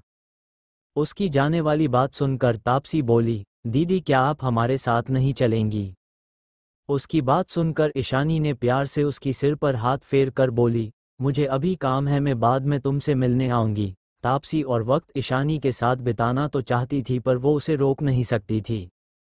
ईशानी की वहां से जाने के बाद दर्शित ने संग्राम जी और तापसी को लेकर उनके विला छोड़ने के लिए चला गया। वहीं दूसरी तरफ कॉलेज में मोक्ष, नव्या और दक्ष ऑफिस में बैठे हुए थे। वहीं प्रिंसिपल दोनों की एडमिशन फॉर्मेलिटीज को स्टाफ से कहकर पूरा करवा रहे थे। वहीं सोफे के दूसरे साइड पर एक ओल्ड एज के आदमी बैठे हुए थे, जिनके चेहरे पर अजीब से भाव थे। वो फ़ोन को देखकर बोले, अब मैं देखता हूँ वो कैसे नहीं आती है। फिर वो मोक्ष की तरफ देखकर बोले, मोक्ष बेटा, आज मैं तुम्हें किसी के मिलवाना चाहता हूँ और तुम उससे मिलकर ही जाना। मोक्ष ने हाँ में सिर हिला दिया, क्योंकि वो हमेशा एल्डर की इज्जत करता था और इंद्र जी को भी वो बाहर सम्मान करता था, क्योंकि वो हमेशा गैदरिंग में मिलते थे, इसलिए उनकी बॉन्ड भी अच्छी थी। दक्ष और नव्या भी वहीं बैठे थे, उन्हें तो ये सब बहुत बोरिंग लग रहा था। तभी इंद्र जी मोक्ष को देख बोले, आज मैं तुम्हें जिससे मिलवाना चाहता हूँ वो मेरी पोती जैसा है, अब ये कॉलेज भी उसके ही नाम पर, वो सबसे आउटस्टैंडिंग। तुम अगर एक बार उसे मिलोगे तो तुम्हें पता चलेगा कि वो कितनी अच्छी और टैलेंटेड है। तुम ऐसा भी कह सकते हो कि वो टैलेंट की एक खदान है जिसकी कोई सीमा नहीं है। वहीं उनकी बात सुनकर मोक्ष की भौहें से की गई। उसके नज़रों में उसकी बीबी की सिवा इस दुनिया में कोई भी उसकी नज़रों में आउटस्टैंडिंग और टैलेंट की खदान नहीं है। वहीं नव्या दक्ष की कान में बोली, भाई क्या ये हमारे भाई के साथ किसी की मैच मेकिंग करने की कोशिश कर रहे हैं। चैप्टर 146 सबकी हैरानी, इंद्र जी की कोशिश। नव्या की बात सुनकर दक्ष बोला, लग तो मुझे भी ऐसा ही रहा है, जरूर ये आपने उस पोती से मेरे भाई की सेटिंग करना चाहते हैं, पर शायद इन्हें पता नहीं कि भाई के लिए भाभी के अलावा कोई भी लड़की इस दुनिया में एक जैसी नहीं करती। दक्ष की बात सुनकर नव्या को भी हंसी आ रही थी, दोनों ही अपने मुंह पर हाथ रखकर हंस रहे थे। नव्या बोली, भाई अगर मैं यहाँ भाभी को बुलाऊंगी तब तो और भी मजा आ जाएगा। वहीं मोक्ष को चुप देखकर इंद्र जी बोले, तुम्हें देर तो नहीं हो रही है ना, वो बस आती ही होगी। उनकी बात सुनकर मोक्ष ने अपना सिर हिला दिया। इतना कहकर इंद्र जी अपने वॉच में टाइम देखकर बड़बड़ाए, पता नहीं ये लड़की कहाँ रह गई, जब भी मैं बुला हूँ हमें आने में नखरे करती रहती है। मैं यहाँ उसके लिए कितना अच्छा लड़का ढूंढा है और ये है कि आ ही नहीं रही है। अगर दोनों ने एक दूसरे को आज देखकर पसंद कर लिया तो बहुत अच्छा होता, दोनों की ही जोड़ी परफेक्ट रहती। इंद्र जी अपने मन में बस यही सोच रहे थे। वहीं ईशानी की कार आकर कॉलेज में रुकी। जैसे ही वो कार से बाहर आई उसे काफ़ी अजीब लगा, क्यों हर स्टूडेंट किसी के बारे में बात कर रहा था जो ईशानी ठीक से नहीं सुन पा रही थी। ईशानी बिना किसी पर ध्यान दिए ऑफिस की तरफ चली गई। उसकी नज़र दूसरी तरफ खड़ी मोक्ष के कार पर नहीं गई थी, वरना वो जान जाती कि यहाँ पर मोक्ष आया हुआ है। वहीं इंद्र जी बेसब्री से ईशानी की आने का इंतजार कर रहे थे, उन्हें डर था कि कहीं ईशानी की आने से पहले मोक्ष यहाँ से ना चला जाए। तभी ऑफिस रूम का गेट ओपन हुआ और ईशानी अंदर आई। ईशानी को देखकर इंद्र जी खुश हो गए, वो जल्दी से अपनी जगह से उठ गए और ईशानी के पास जाकर उसकी सिर को प्यार से सहलाते हुए उसकी हाथ पकड़कर बोले, इतना टाइम क्यों लग गया तुम्हें यहाँ आने में, आओ मैं तुम्हें किसी से मिलवाना चाहता हूँ। फिर वो ईशानी को लेकर सोफे पर बिठा दिया।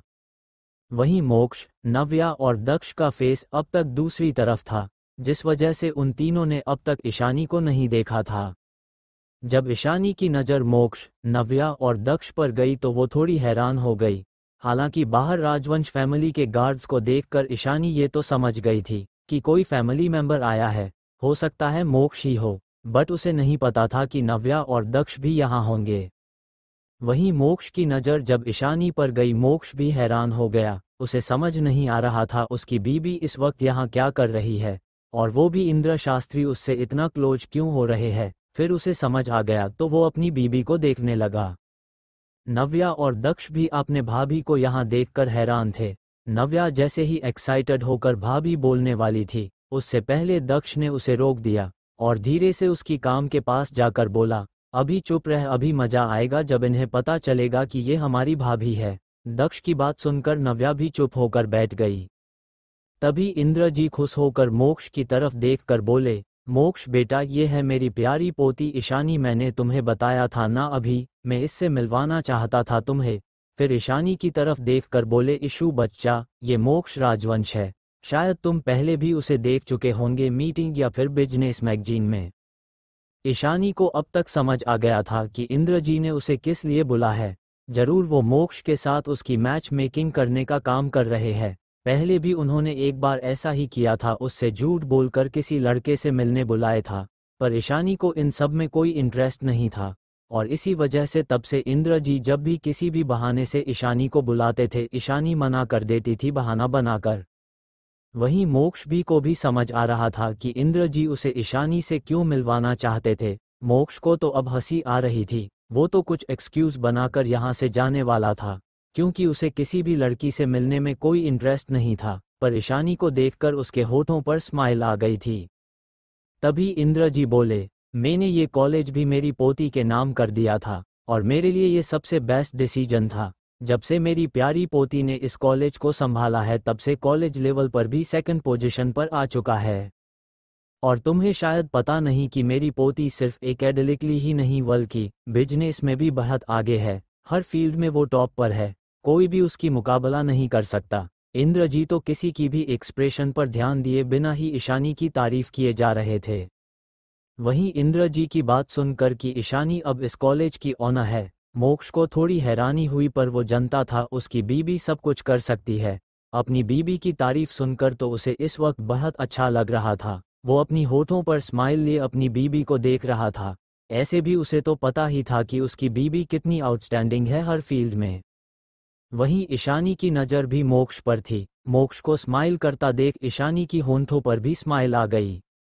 वहीं प्रिंसिपल का तो दिमाग खराब हो रहा था, उसे समझ नहीं आ रहा था कि ये उसका ऑफिस है या फिर कोई डेटिंग स्पॉट, जो इंद्र जी यहाँ अपनी शैतान डेविल पोती की रिश्ता तय करने की कोशिश कर रहे हैं। या अगर उन दोनों की सेटिंग करवाना चाहते हैं तो फिर कोई रेस्टोरेंट या फिर होटल चले जाए।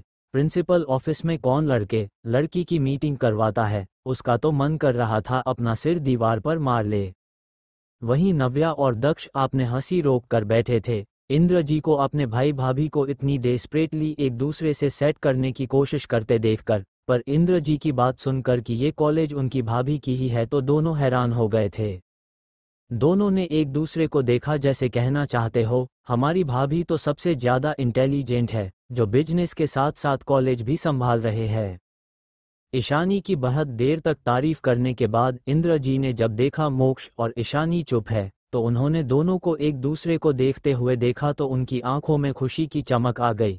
उन्होंने मन ही मन सोचा, लगता है मेरा आइडिया काम कर गया, लगता है दोनों एक दूसरे को पसंद करने लगे हैं। उन्हें ईशानी के लिए मोक्ष सबसे काबिल लगता था। इंद्र जी मोक्ष को देखकर बोले, मोक्ष बेटा तुम्हें मेरी प्यारी पोती कैसी लगी? उनकी आवाज़ से मोक्ष और ईशानी ने एक दूसरे को देखा। फिर इंद्र जी की तरफ देखकर मोक्ष अपने होंठों पर एक तिरछी स्माइल लिए ईशानी को देख बोला, मुझे तो बहुत अच्छी लगी। मैंने तो आज तक इतनी खूबसूरत और टैलेंटेड लड़की अपनी ज़िंदगी में कभी नहीं देखा। मोक्ष की बात सुनकर इंद्र जी और भी ज़्यादा खुश हो गए। फिर ईशानी की तरफ देखकर एक्साइटेड होकर पूछा, और बच्चा मोक्ष तुम्हें कैसा लगा? वहीं मोक्ष की बात सुनकर तो ईशानी अपना सिर हिला रही थी। वहीं दक्ष और नव्या को तो ये ड्रामा देखने में बड़ा मजा आ रहा था। वहीं प्रिंसिपल भी हैरान था, उसने मोक्ष राजवंश की क्रूएलिटी के बारे में सुना था। जितना उसे पता था मोक्ष राजवंश तो लड़कियों से हमेशा दूर रहता है, तो फिर एक ही बार देखने से उन्हें उसकी डेविल बॉस कैसे पसंद आ गई। ईशानी ने इंद्र जी से कुछ नहीं कहा, बस लाचारी से देखने लगी। ईशानी को कुछ ना बोलता देख इंद्र जी को लगा कि मोक्ष ईशानी को शायद पसंद नहीं आया है, तो वो ईशानी को देख बोले, देखो बच्चा मोक्ष बहुत अच्छा लड़का है, तुम दोनों की जोड़ी बहुत अच्छी लगेगी, और जब तुम दोनों के बच्चे होंगे तो सोचो वो कितने इंटेलिजेंट होंगे। तुम क्या चाहती हो तुम्हारा ये बूढ़ा दादू तुम्हारे बच्चों के साथ ना खेल पाए? ऐसे भी मेरा तो जाने का समय हो गया है, तुम्हारी दादी माँ मुझे बुला रही है। अगर तुम मेरी आखिर इच्छा पूरी कर देती तो मैं खुशी खुशी चला जाता। इतना कहकर वो अपने आंखों से आंसू पोंछने का नाटक करने लगे, जबकि उनकी आंखों में आंसू ही नहीं था। वहीं उनकी ये नौटंकी देखकर ईशानी हैरान हो गई। सच में ये कुछ ज्यादा ही नाटक हो गया था, और ये एक ही ड्रामा उसने कई बार देखा था। वहीं मोक्ष को तो इस वक्त बहुत मजा आ रहा था। वो इस वक्त ईशानी की चिड़ी हुई फेस को प्यार से देख रहा था। फिर वो इंद्र जी की तरफ देखकर बोला, आप टेंशन मत लीजिए, मैं तो तैयार हूँ, आपको जल्द ही हम दोनों के बच्चे देखने को मिलेंगे। मोक्ष की बात सुनकर इंद्र जी जो रोने का नाटक कर रहे थे, उनका रोना एकदम से रुक गया। वो भी हैरान हो गए, पर फिर खुश होकर बोले, सच में ये तो और भी अच्छी बात है। फिर ईशानी को देख बोले, क्या तुम अपने दादू की बात नहीं मानोगी? वहीं दक्ष, नव्या और प्रिंसिपल हैरान थे। दक्ष नव्या इसलिए हैरान थे कि उनका डेविल भाई सबके सामने ये बोल रहा था, और प्रिंसिपल इसलिए हैरान थे कि इंद्र जी की बात को मोक्ष इतनी जल्दी मान गया। इंद्र जी की ऐसी नाटक देखकर ईशानी चिढ़ते हुए बोली, आप फिर से शुरू हो गए। तभी मोक्ष अपने होठों पर डेविल स्माइल लिए बोला, मिस ईशानी आपके दादू बिल्कुल ठीक कह रहे हैं, आपको मुझसे शादी करके जल्द से जल्द उन्हें पोता पोती दे देना चाहिए। तुम चुप करो। इतना कहकर ईशानी मोक्ष को घूर कर देखने लगी। तभी इंद्र जी बोले, तुम दोनों अकेले में बात कर सकते हो, हम सब बाहर चले जाते हैं। इतना कहवाकर वो प्रिंसिपल, दक्ष और नव्या को देखकर बोले, चलो हम सब बाहर चलते हैं, उन दोनों को कुछ देर के लिए अकेले बात करने देते हैं। उनकी बात सुनकर प्रिंसिपल हैरा हो गया। क्या अब उसे आपने ही ऑफिस से बाहर जाना पड़ेगा ताकि उसकी डेविल बॉस और मोक्ष राजवंश की सेटिंग हो सके? तभी ईशानी चिढ़ते हुए बोली, कोई जरूरत नहीं है किसी को बाहर जाने की। फिर वो मोक्ष की तरफ देखकर बोली, क्या अब तुम बता सकते हो कि तुम सब यहाँ क्या कर रहे हो? ईशानी की बात सुनकर इंद्र जी और प्रिंसिपल असमंजस से उन्हें देखने लगे। क्या ये दोनों एक दूसरे को पहले से जानते हैं? तभी मोक्ष ईशानी के पास बैठकर उसकी हाथ पकड़ते हुए बोला, आज यहाँ दक्ष और नव्या की ट्रांसफर के लिए आया था, ताकि ये दोनों मेरी बीबी को दूसरे लड़कों से प्रोटेक्ट कर सके। मोक्ष के मुंह से बीबी सुनकर इंद्र जी हैरान हो गए। वो मोक्ष की तरफ उंगली पॉइंट करके बोले, क्या तुम शादीशुदा हो? उनकी सवाल पर मोक्ष ने बस हाँ में जवाब दिया। मोक्ष का जवाब सुन इंद्र जी थोड़े गुस्से से बोले, तो फिर दूर रहो मेरी पोती से, तुम उसके इतने करीब क्यों आ रहे हो? क्या मेरी पोती से सेकंड मैरिज करना चाहते हो? बिल्कुल भी नहीं, मैं ऐसा नहीं होने दूंगा। उनकी बात सुनकर ईशानी और मोक्ष को हंसी आ रही थी। वहीं दक्ष और नव्या ने अपने सिर पीट लिया। मतलब अब तक इन्हें समझ नहीं आया कि ईशानी भाभी ही मोक्ष भाई की वाइफ है। वहीं दूसरी तरफ दर्शित संग्राम जी और तापसी को छोड़ने के लिए मित्तल विला आया था। संग्राम जी के कहने पर वो उनके साथ अंदर आ गया था। अंदर निधि जी परेशान सी हॉल में बैठी हुई थी। उनकी आंखों से आंसू बह रहे थे, क्योंकि जब तक वो एडवोकेट से मिलकर बेल के बारे में बात करके आए तो उन्होंने देखा तापसी घर में नहीं थी। उसकी फ़ोन भी नहीं लग रहा था। निधि जी जानती थी कि तापसी सबसे ज़्यादा प्यार अपने पापा से करती है। उन्हें इस वक्त डर लग रहा था कि तापसी कहाँ होगी। ऊपर से मेड ने भी उसे बाहर जाते हुए नहीं देखा था। वो घर से बाहर जाने ही वाली थी कि उनकी नज़र बाहर से आते हुए संग्राम जी और तापसी पर गई। उन दोनों को देखकर निधि जी थोड़ी देर के लिए शॉक हो गई। फिर अपने होश में आकर वो आगे जाकर संग्राम जी के गले लग गई। चैप्टर 147 आपकी पोती मेरी वाइफ है। इंद्र जी की हैरानी। निधि जी आगे जाकर संग्राम जी के गले लग गई। इस वक्त उनकी आंखों से आंसू बह रहे थे। उन्हें तो विश्वास ही नहीं हो रहा था कि संग्राम जी उनके सामने है। संग्राम जी जानते थे कि निधि जी उनकी जेल जाने से बहुत परेशान हो गई होगी। उन्होंने निधि जी की सिर को प्यार से सहलाते हुए बोले, आप तो क्यों रही है? अब तो हम आ गए हैं ना, तो आप ये रोना बंद कीजिए। आपको पता है ना, आपके रोने से मुझे दर्द होता है, मुझे बिल्कुल भी अच्छा नहीं लगता। उनकी ये बात सुनकर निधि जी गाल शर्म से लाल हो गई, क्योंकि पास में तापसी और दर्शित भी खड़े थे। वहीं तापसी को तो कोई फर्क नहीं पड़ रहा था, उसे तो अपने मम्मा पापा का प्यार देखकर मजा आ रहा था। निधि जी संग्राम जी से अलग हुई तो उसकी नज़र दर्शित पर गई। निधि जी इतनी टेंशन में थी कि उन्होंने अभी तक ठीक से दर्शित के चेहरे को नहीं देखा था, पर जब उनकी नज़र दर्शित की चेहरे पर पड़ी तो वो शॉक हो गए। उन्हें समझ नहीं आ रहा था कि मिस्टर दर्शित मेहरा यहाँ क्या कर रहे हैं।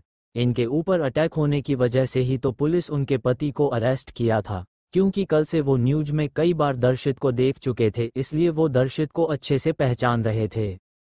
उन्हें इस तरह दर्शित को देखता पाकर संग्राम जी समझ गए कि वो क्या सोच रही है, इसलिए वो निधि जी को दर्शित से इंट्रोड्यूस करते हुए बोले, इन्हें तो आप जानती ही है, ये द सुपरस्टार मिस्टर दर्शित मेहरा है। फिर दर्शित को कुछ कहते उससे पहले तापसी दर्शित को देखते हुए खुशी से बोली, और ये हमारी प्यारी मम्मा है।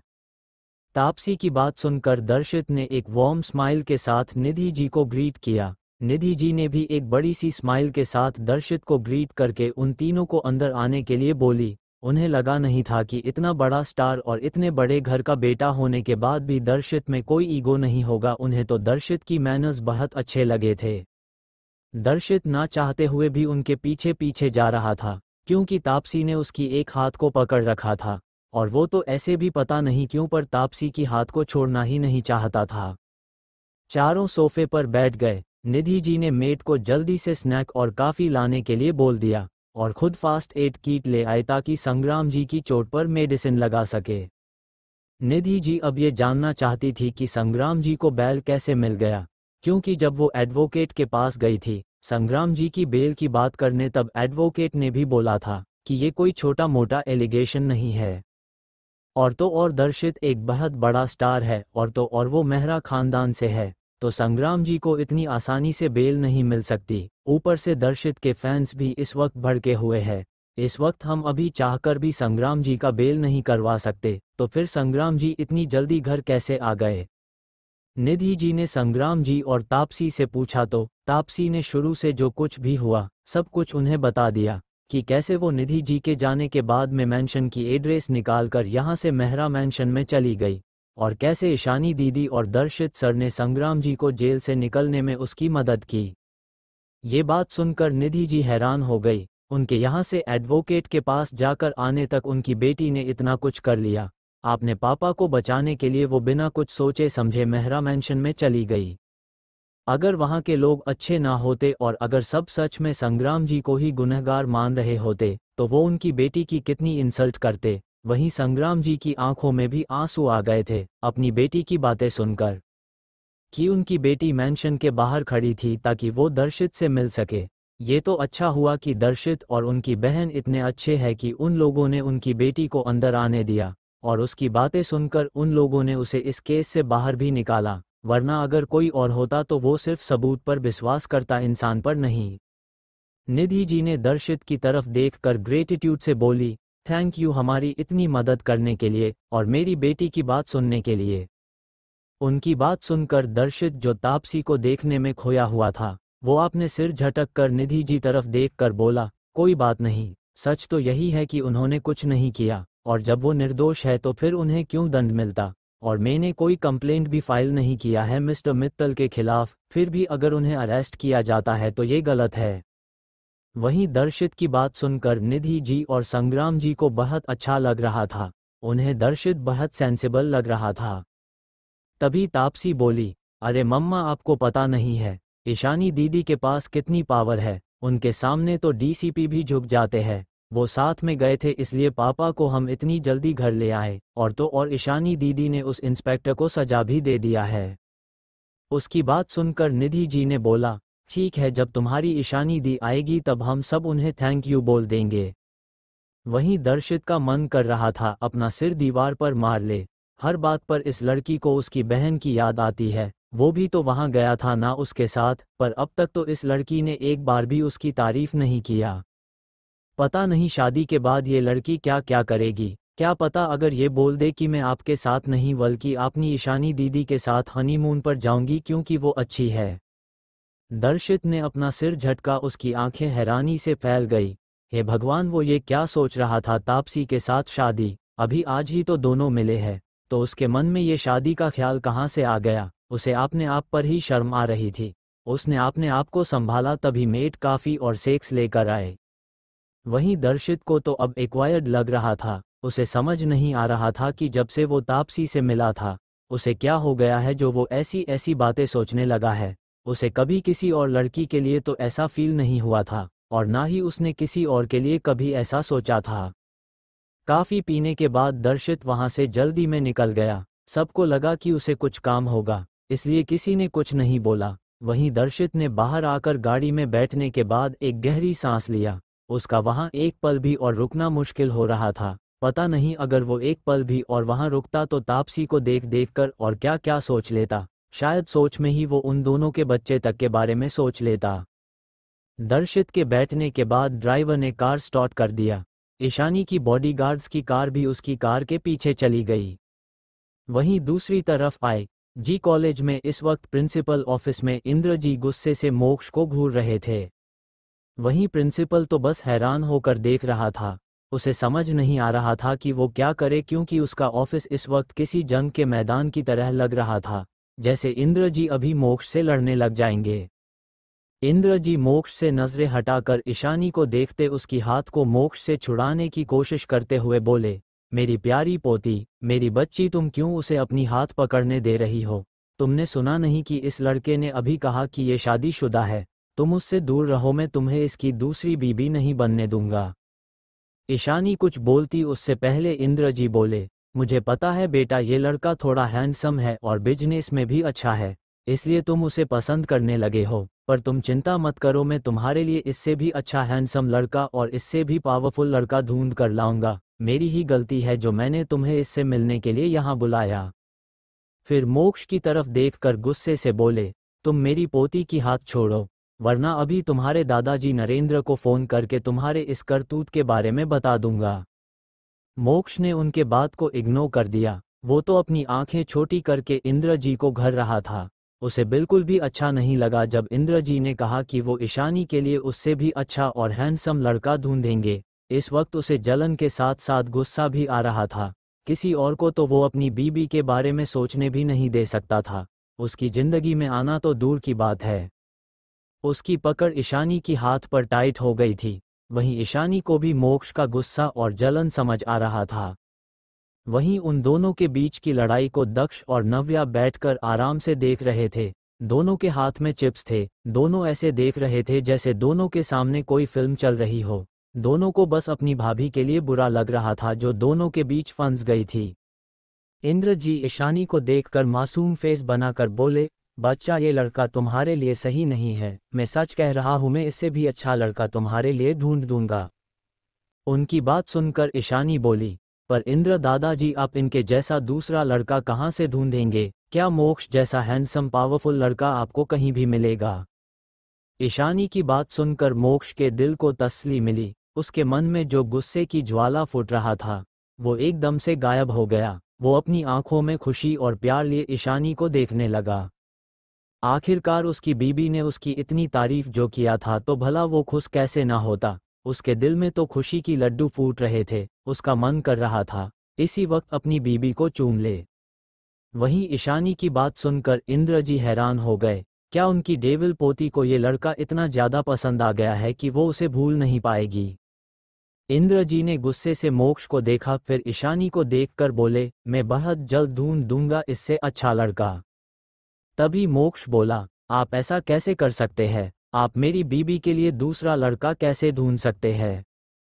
मोक्ष की बात सुनकर इंद्र जी गुस्से से बोले, मैं तुम्हारी बीबी के लिए दूसरा लड़का क्यों ढूंढूंगा? मैं तो अपनी पोती के लिए दूसरा लड़का ढूंढने की बात कर रहा हूँ।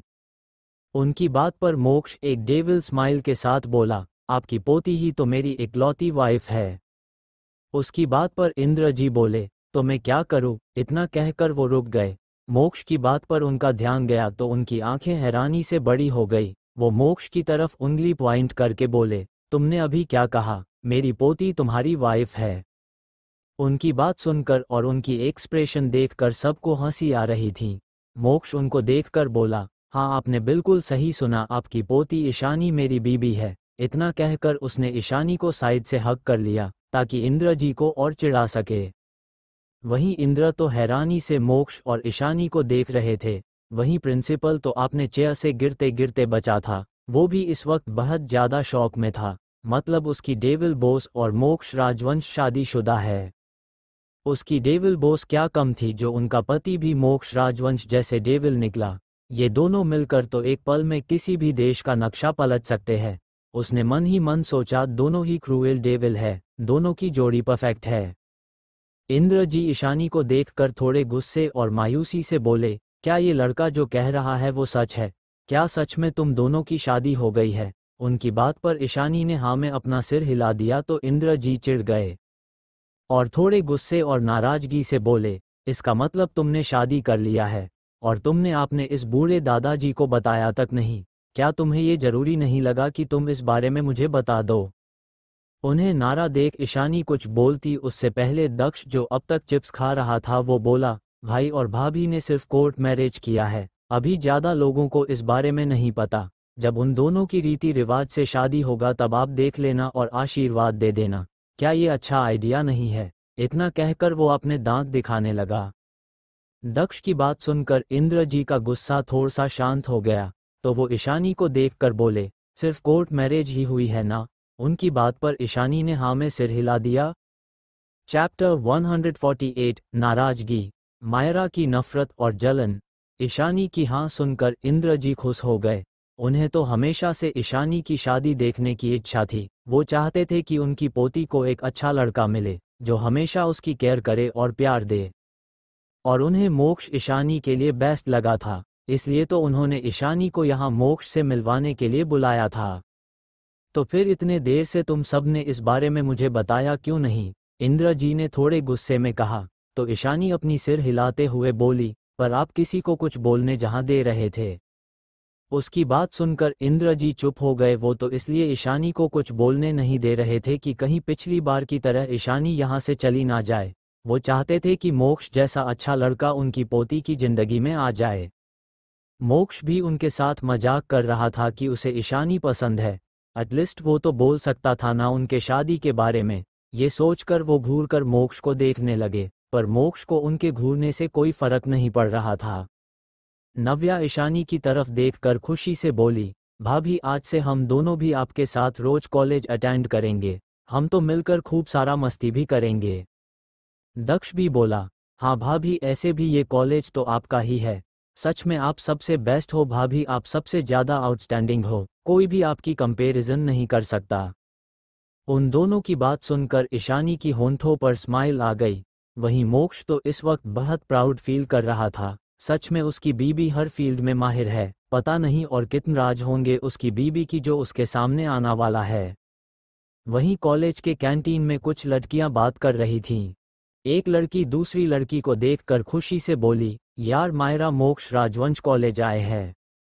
अपनी दोस्त की बात सुनकर वो लड़की जो कि मायरा गोयनका थी, वो उसे देखते हुए बोली, तुम ये क्या कह रही हो, वो यहाँ क्यों आएंगे? उसकी बात पर समीरा जो उसके पास बैठी थी वो भी बोली, हाँ लीजा दीदी, दी ठीक कह रही है। आपको कोई गलतफहमी हो रही होगी। मोक्ष जी भला यहाँ क्यों आएंगे, उनका यहाँ क्या काम? तो मायरा की दूसरी दोस्त टीना बोली, वो यहाँ किस लिए आए हैं हमें ये तो नहीं पता, पर हम सब ने उन्हें देखा है और उनके काज और गार्ड भी बाहर है। पूरे कॉलेज में तो उनके बारे में ही बात हो रही है। शायद वो यहाँ कॉलेज में कोई डोनेशन देने आए होंगे, क्या पता। तभी उसकी बात सुनकर उसकी एक और दोस्त साइना मायरा को देखकर बोली, तुम तो उनके क्लोज हो ना, तुम उनसे कॉल करके क्यों नहीं पूछती कि वो यहाँ क्यों आए हैं? फिर कुछ सोचते हुए बोली, कहीं वो तुमसे ही तो मिलने नहीं आए हैं।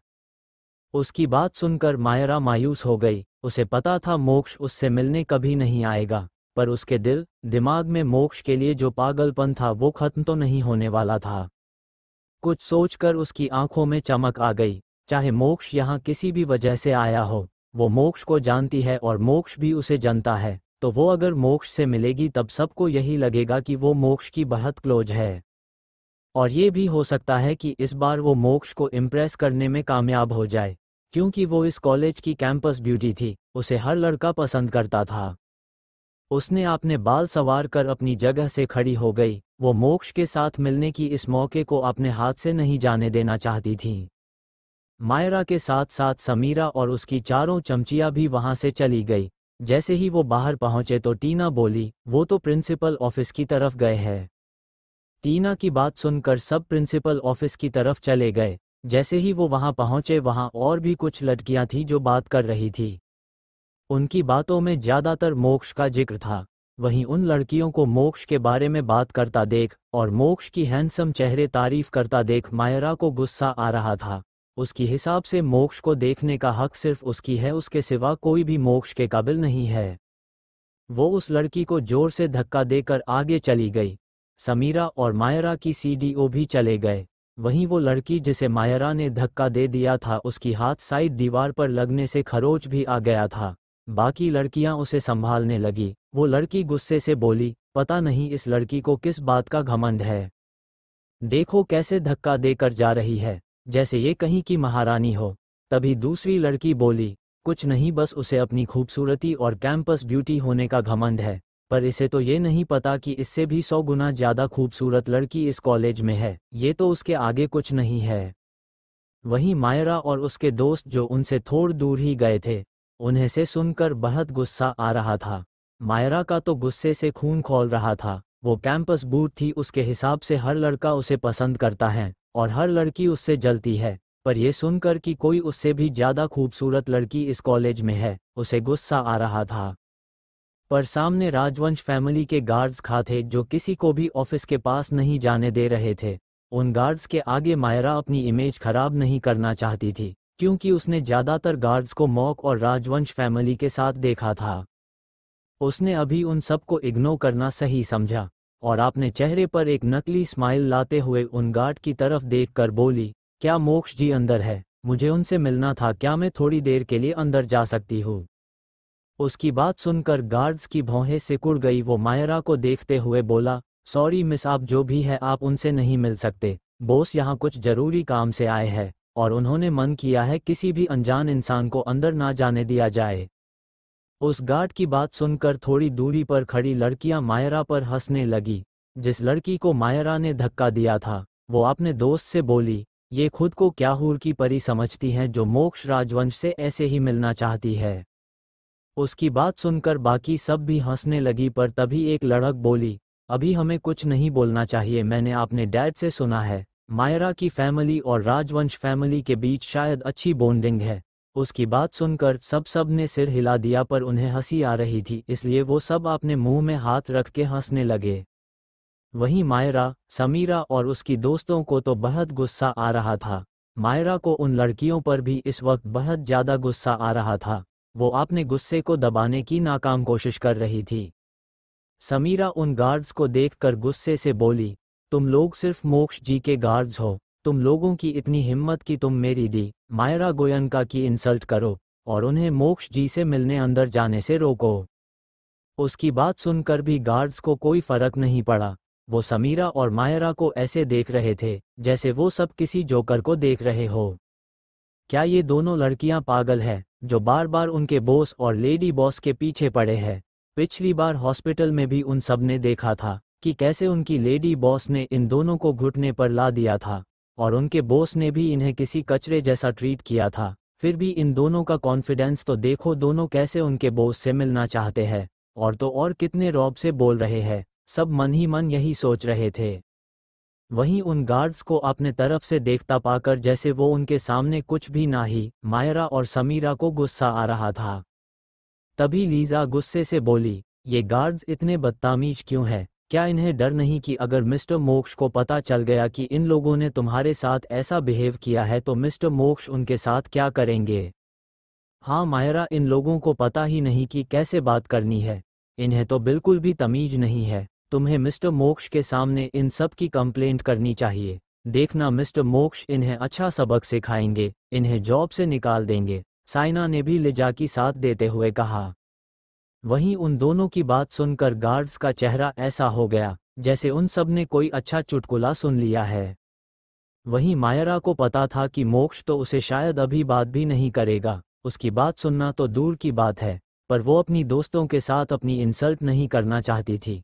वो नहीं चाहती थी कि उसकी दोस्तों के सामने उसकी झूठ आ जाए कि मोक्ष के साथ वो ना तो क्लोज है ना ही मोक्ष उसे पसंद करता है। वो नाटक करते हुए बोली, छोड़ो ये सब, शायद मोक्ष कोई इम्पोर्टेंट डिस्कस में बिजी होंगे इसलिए ये हमें रोक रहे हैं। हम यहाँ से चलते हैं, मैं बाद में मोक्ष जी से मिलने पर से पूछ लूंगी कि वो यहाँ क्यों आए थे। तभी ऑफिस का दरवाजा खुला और नव्या और दक्ष बाहर आए। वहीं नव्या और दक्ष को देखकर मायरा और समीरा हैरान हो गई, क्या ये दोनों भी मोक्ष के साथ आए हैं? फिर भी मायरा अपने होंठों पर एक नकली स्माइल लाते हुए उनकी तरफ बढ़ गई, पर गार्ड्स साइड में खड़े थे, उन्होंने उसके आगे हाथ कर दिया तो मायरा रुक गई, पर उसे गुस्सा भी बहुत आ रहा था। वहीं आपने सामने मायरा और समीरा को देखकर नव्या और दक्ष की आंखें सिकुड़ गई।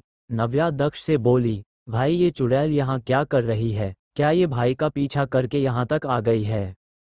उसकी बात सुनकर दक्ष बोला, क्या पता ये छिपकली यहाँ क्या कर रही है, शायद वो भी इसी कॉलेज में पढ़ती होगी, हमें तो इस बारे में पता नहीं था ना। दक्ष की बात सुनकर नव्या ने हाँ में सिर हिला दिया। तभी मायरा स्माइल करके उन दोनों को देखकर बोली, हाय दक्ष, हाय नव्या, तुम दोनों यहाँ क्या किसी काम के लिए आए हो? उसकी बात सुनकर दक्ष ने एक नकली स्माइल पास किया, पर उसने मायरा की बातों का कोई जवाब नहीं दिया। दोनों ने उसे इग्नोर कर दिया, जैसे उन दोनों ने मायरा की बात सुनी ही ना हो। वहीं उन दोनों को खुद को ऐसे इग्नोर करता देख मायरा को बहुत गुस्सा आ रहा था। समीरा को भी ये देखकर गुस्सा आ रहा था कि कैसे ये दोनों उसकी दीदी को इग्नोर कर रहे हैं। तभी इंद्र जी ऑफिस रूम से बाहर आए और उनके पीछे पीछे मोक्ष और ईशानी भी बाहर आए। मोक्ष ने ईशानी की कमर पकड़ रखा था। मोक्ष को देखकर मायरा की आंखों में चमक आ गई, पर यह चमक बस कुछ पल की थी। जैसे ही उसकी नज़र मोक्ष के साथ आती हुई ईशानी पर पड़ी, उसकी चमक गायब हो गई, उसकी खुश भी गायब हो गई। उसके दिल में गुस्सा और जलन नफरत के भाव एक साथ उमड़ने लगे। उसकी आंखें ईशानी को गुस्से और नफरत के साथ देख रही थी। चैप्टर 149 एरा गेरा इंसान। मायरा की नफरत। मायरा अपनी आंखों में गुस्सा और नफरत लिए ईशानी को देख रही थी। वहीं ईशानी को जब अपने ऊपर किसी की नज़र महसूस हुई तो उसने अपनी सिर घुमाकर देखा तो उसकी नज़र मायरा पर पड़ी, जो गुस्से से उसे ही देख रही थी। मायरा को देखकर ईशानी की होंठों पर शैतानी स्माइल आ गई। उसने हॉस्पिटल से आने के बाद मायरा के बारे में अच्छे से इन्वेस्टिगेशन किया था और उसे ये भी पता था कि मायरा उसकी हब्बी को पसंद करती है, जबकि मोक्ष उसे एक नज़र देखता तक नहीं। अगर उसकी चेहरे पर इस वक्त मास्क ना होती तो ईशानी की डेविल स्माइल देखकर शायद मायरा डर जाती। वहीं मायरा को कहीं और देखता देख समीरा और उसकी दोस्त भी उस तरफ देखने लगी। मोक्ष के साथ ईशानी को देखकर समीरा भी पहचान गई। ऐसे भी ईशानी ने उसे गार्ड से कहकर थापड़ खिलाया था और घुटनों पर भी बैठाया था। वो इतनी आसानी से ईशानी को नहीं भूल सकती थी। ईशानी को देखकर समीरा को भी गुस्सा आ रहा था। उसे सब कुछ याद आने लगा कि कैसे हॉस्पिटल में ईशानी उसे थापड़ खिलाया था, जिस वजह से उसे 2 दिन तक अपने गाल में दर्द हो रहा था। वहीं उनकी चारों दोस्त तो मोक्ष को देखने में खो गए थे। उन्होंने कभी भी मोक्ष को इतने पास से नहीं देखा था। उन लोगों ने सिर्फ मैगजीन में ही मोक्ष को देखा था, बट अभी मोक्ष को पास से देखने के बाद उसकी ग्रीक गॉड जैसा पर्सनैलिटी और उसका ऑरा, उसका चार्मिंग फेस उन्हें अट्रैक्ट कर रहा था। साइना ने मन ही मन सोचा, इसे पाने का ख्वाब तो हर लड़की की मन में आ सकता, इसे मायरा का नहीं मेरा होना चाहिए था।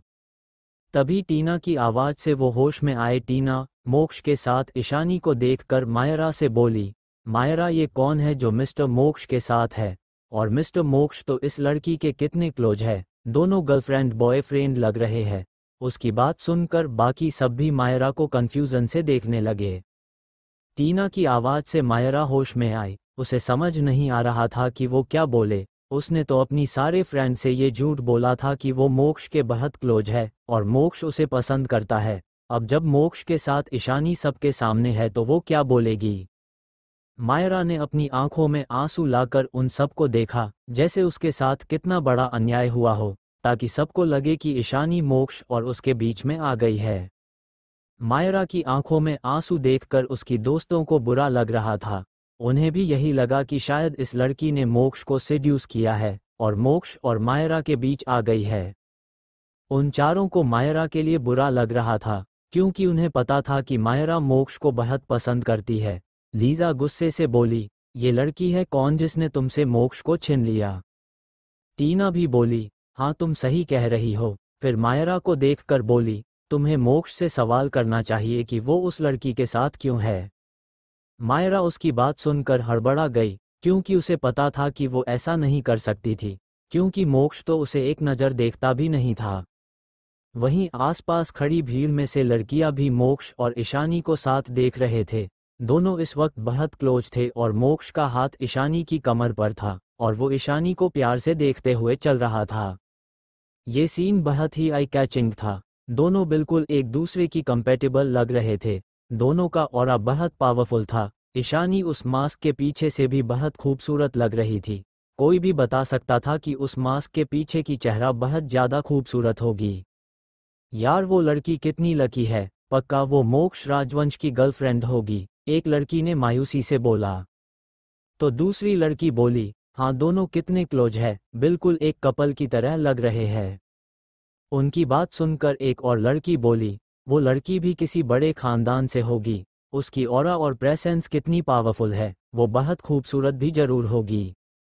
ऐसे ही कुछ स्टूडेंट्स के बीच बातें चल रही थी। वहीं उन सब की बातें मायरा की कानों में भी पड़ रही थी, जिस वजह से वो गुस्से में आग बबूला हो रही थी। मायरा अपनी आंखों में आंसू लिए आगे गई और मोक्ष की तरफ देखकर स्माइल करके बोली, हेलो मोक्ष जी, आप यहाँ हमारे कॉलेज में आए हैं। क्या आपको कोई काम था या फिर आप किसी इन्वेस्ट के लिए आए थे? आपने सामने मायरा को देखकर मोक्ष की भौहें सिकुड़ गई, उसकी आंखें सर्द हो गई। ये लड़की यहाँ क्या कर रही है? वहीं नव्या दक्ष से बोली, भाई देखो तो इस चुड़ैल को, मुझे पता था ये यहाँ मोक्ष भाई से बात करने आए होगी, ये भाई का पीछा नहीं छोड़ेगी क्या? उसकी बात सुनकर दक्ष बोला, सही कह रही हो, जरूर इसे कॉलेज में पता चल गया होगा कि भाई यहाँ है, इसलिए उनसे मिलने यहाँ आ गई। पता नहीं खुद को क्या समझती है ये छिपकली, भाई इसे देखते तक नहीं और ये भाई के आसपास आने का बहाना ढूंढती है। मायरा बस यही चाहती थी कि मोक्ष एटलिस्ट उसे कुछ जवाब दे दे, ताकि उसकी दोस्तों के सामने उसकी इंसल्ट ना हो। पर मोक्ष ने उसकी तरफ से अपनी नजरें फेर लिया और अपने गार्ड्स की तरफ गुस्से से देखने लगा। वहीं ईशानी मायरा को अपनी आंखें छोटी करके देख रही थी। उसे समझ नहीं आ रहा था इस लड़की में इतनी हिम्मत कहाँ से है, जो वो पिछली बार की वार्निंग को भूल गई और फिर से उसकी हब्बी के सामने आ गई। वहीं मोक्ष को गुस्से में देखकर गार्ड्स हड़बड़ा गए। एक गार्ड डरते हुए बोला, सर हमने सारे स्टूडेंट को यहाँ से जाने के लिए बोला था, पर वो थोड़े दूरी पर खड़े थे। फिर वो मायरा की तरफ पॉइंट करके बोला, पर ये मिस आपसे मिलने की बात कर रही थी, हमने उन्हें मना भी किया था कि आप अनजान लोगों से नहीं मिल सकते, फिर भी वो यही खड़े हैं। उस गार्ड की बात सुनकर और अपनी तरफ पॉइंट करता देखकर मायरा गुस्सा हो गई। इस छोटे से गार्ड की हिम्मत कैसे हुई जो वो उसकी मायरा गोयनका के खिलाफ बोल रहा है। वहीं समीरा भी गुस्सा हो गई, उसे इंसल्टेड फील हो रहा था। वहीं थोड़ी दूर पर खड़ी कुछ लड़कियां हंसने लगी। मायरा की बेइज्जती होता देख सबको बहुत मजा आ रहा था, क्योंकि मायरा, समीरा और उनके दोस्तों ने सबके पीठ पीछे सबको पहले बहुत बुली किया था और परेशान किया था, पर वो सब बड़े खानदान की बेटियां थीं जिस वजह से कोई कुछ नहीं कह पाता था। एक लड़की बोली, इसे मिस्टर मोक्ष राजवंश तो छोड़ो, इस मायरा को तो उनके गार्ड्स भी नहीं पहचानते हैं। तो दूसरी लड़की बोली, सही कहा, लगता है ये सिर्फ ख्याली पुलाव पकाना जानती है। वहीं उन सबको हंसता देख और ऐसी बातें करता देख मायरा का मुंह काला पड़ गया। मोक्ष ने ईशानी को अपने और करीब करते हुए गार्ड्स से बोला, अगली बार याद रखना, कोई भी ऐरा गेरा अनजान इंसान को ऐसे ही आसपास आने मत देना। मोक्ष की बात सुनकर उन लड़कियों को फिर से हंसी आने लगा। मोक्ष तो मायरा की मुंह पर उसकी बेइज्जती कर रहा था। वहीं मायरा की आंखों में आंसू आ गए। उसने नहीं सोचा था कि मोक्ष सबके सामने उसकी ऐसी इंसल्ट करेगा। वो वरुण रॉय की बहन थी, एटलीस्ट दोस्त की बहन समझकर थोड़ी बात कर लेता तो उसकी सबके सामने बेइज्जती नहीं होती और ना ही सब उस पर हंसते। वहीं ईशानी और मोक्ष की इतनी करीबी देखकर भी उसे बहुत जलन हो रही थी। वहीं समीरा को भी गुस्सा आ रहा था और उसके दोस्तों को तो कुछ समझ नहीं आ रहा था। वो कंफ्यूजन से मायरा को देख रहे थे और मन ही मन यही सोच रहे थे कि मायरा ने तो कहा था कि वो और मोक्ष बहुत क्लोज है और मोक्ष भी उसे पसंद करता है, पर मोक्ष तो उसे एक नज़र देख भी नहीं रहा है, जैसे कि मायरा उसके लिए सिर्फ एक अनजान के सिवा कुछ भी ना हो। और मोक्ष और ईशानी की बॉन्डिंग और अफेक्शन को देखकर तो ऐसा भी नहीं लग रहा है कि इस लड़की ने मोक्ष को सेड्यूस किया होगा। दोनों का प्यार तो बहुत जेन्युइन लग रहा था। मोक्ष ईशानी को लेकर वहां से चला गया। ईशानी को इस वक्त हंसी आ रही थी। सच में उसका हब्बी मुंह पे ही बेइज्जती करने में माहिर है। उसे तो मायरा के लिए पिटी फील हो रहा था। वहीं कुछ लड़के भी थे जो ईशानी को ही देख रहे थे। मास्क के साथ भी ईशानी बहुत ज्यादा अट्रैक्टिव लग रही थी। उसकी आंखें बहुत सारे लड़कों को अपनी ओर खींच रही थी। वहीं लड़कों को ईशानी की तरफ देखता पाकर मोक्ष को गुस्सा आ रहा था और जलन भी हो रही थी। उसने गुस्से में घूरकर सभी लड़कों को देखा। उसकी एक ही नज़र सभी लड़कों को डराने के लिए काफ़ी था। सब उसकी कोल्ड नज़रों से डर गए। सब ने अपनी नज़रें ईशानी के ऊपर से फेर लिया। उन्हें मोक्ष राजवंश के हाथों मरना नहीं था। उन्हें अच्छे से पता था कि मोक्ष राजवंश कितना क्रूएल है। उसकी क्रूएलिटी के बारे में तो उन्होंने बहुत बार सुना था कि कैसे वो पलक झपकते ही किसी को मौत के घाट उतार देता है। वहीं मायरा बस पीछे से गुस्से और नफरत से मोक्ष और ईशानी को जाते हुए देख रही थी। ईशानी के लिए उसकी जलन और नफरत आज और भी बढ़ गई थी। वहीं दक्ष और नव्या को भी मायरा को देखकर हंसी आ रही थी। इतनी बेइज्जती होने के बाद भी वो वहीं खड़ी थी। वहीं इंद्र जी ईशानी को देखकर बोले, तुम्हारी दादी माँ की अगले हफ्ते श्राद्ध की पूजा है, तुम्हें आना होगा। उनकी बात सुनकर ईशानी ने हाँ ने सिर हिला दिया। वैसे भी 3 सालों से वो पूजा में जाती थी। ईशानी से बात करके इंद्र जी उसके सिर पर प्यार से हाथ फेर कर वहां से चले गए। वहीं सब स्टूडेंट जो ये सब देख रहे थे वो हैरान थे। उन सबको अच्छे से पता था कि इंद्र जी इस कॉलेज की ऑनर थे, जिस वजह से सब उनकी बहुत सम्मान करते थे। सब सोच रहे थे इंद्र जी उस लड़की के बहुत क्लोज है तो पक्का वो उनकी अपनी होगी। अब तो सब ये सोच रहे थे कि आखिर वो लड़की जो मोक्ष राजवंश की गर्लफ्रेंड है वो है किस फैमिली से। वहीं मायरा भी ये सब खड़े होकर गुस्से और जलन की मिले जुले भाव से देख रही थी। मोक्ष ने सबकी तरफ एक तिरछी नजरों से देख और ईशानी के माथे को चूम लिया। मोक्ष सबको दिखाना चाहता था कि उसकी बीबी सिर्फ उसकी है। वहीं ये बात ईशानी को भी समझ आ रही थी कि मोक्ष को कितना जलन हो रहा है। उसे तो मोक्ष को इतनी छोटी बात पर जलते हुए देखकर हंसी भी आ रही थी। वहीं सारे स्टूडेंट यहाँ तक कि प्रिंसिपल भी मोक्ष की इस स्वीट जेस्चर को देखकर हैरान थे। पर मायरा तो जलन और गुस्से से उबल रही थी मोक्ष को सबके सामने ईशानी को किस करता देखकर। उसने गुस्से ने अपनी मुठिया कस लिया। उसकी नाखून उसकी स्किन में चुभ रही थी। चैप्टर 150 रिहान और अयान की आंसू। राजवंश फैमिली की हैरानी। मायरा की नाखून उसकी स्किन में इतनी ज्यादा चुभ गई थी उसमें से हल्का खून भी बहने लगा था। मायरा अपनी आंखों में आंसू लिए गुस्से और नफरत से मोक्ष और ईशानी को देख रही थी। वहीं मोक्ष ईशानी को किस करने के बाद उसकी कान के पास जाकर बोला, बीबी इन लड़कों में से कोई भी तुम्हारी आसपास भी नहीं भटकनी चाहिए। मैं नहीं चाहता हूँ कि कोई मेरी बीबी को इम्प्रेस करने की कोशिश करे। मोक्ष की बात सुनकर ईशानी को हंसी आ गई जो उसकी मास्क के पीछे छिप गई। वो मोक्ष की आंखों में देखते हुए बोली, अच्छा तो मेरे हब्बी को जलन हो रही है। ये तो बहुत बड़ी ब्रेकिंग न्यूज़ है। मोक्ष राजवंश को कॉलेज की बच्चों से जलन हो रही है। उसकी बात सुनकर और उसे हंसते हुए देखकर मोक्ष अपनी हंसकी वॉयस में बोला, तुम्हें देखने वाली हर उस नज़र से मुझे जलन होती है बीबी, क्योंकि तुम मेरी हो सिर्फ और सिर्फ मेरी। तुम्हारी परछाई पर भी सिर्फ मेरा हक है। इतना कहकर मोक्ष ने ईशानी की एलॉब को चूम लिया और उससे दूर हो गया। वहीं ईशानी तो अभी भी बुद्ध बनी खड़ी थी। एलॉब उसकी सेंसिटिव पार्ट था और मोक्ष अच्छे से जानता था कि अपनी बीबी को स्पीचलेस कैसे किया जा सकता है।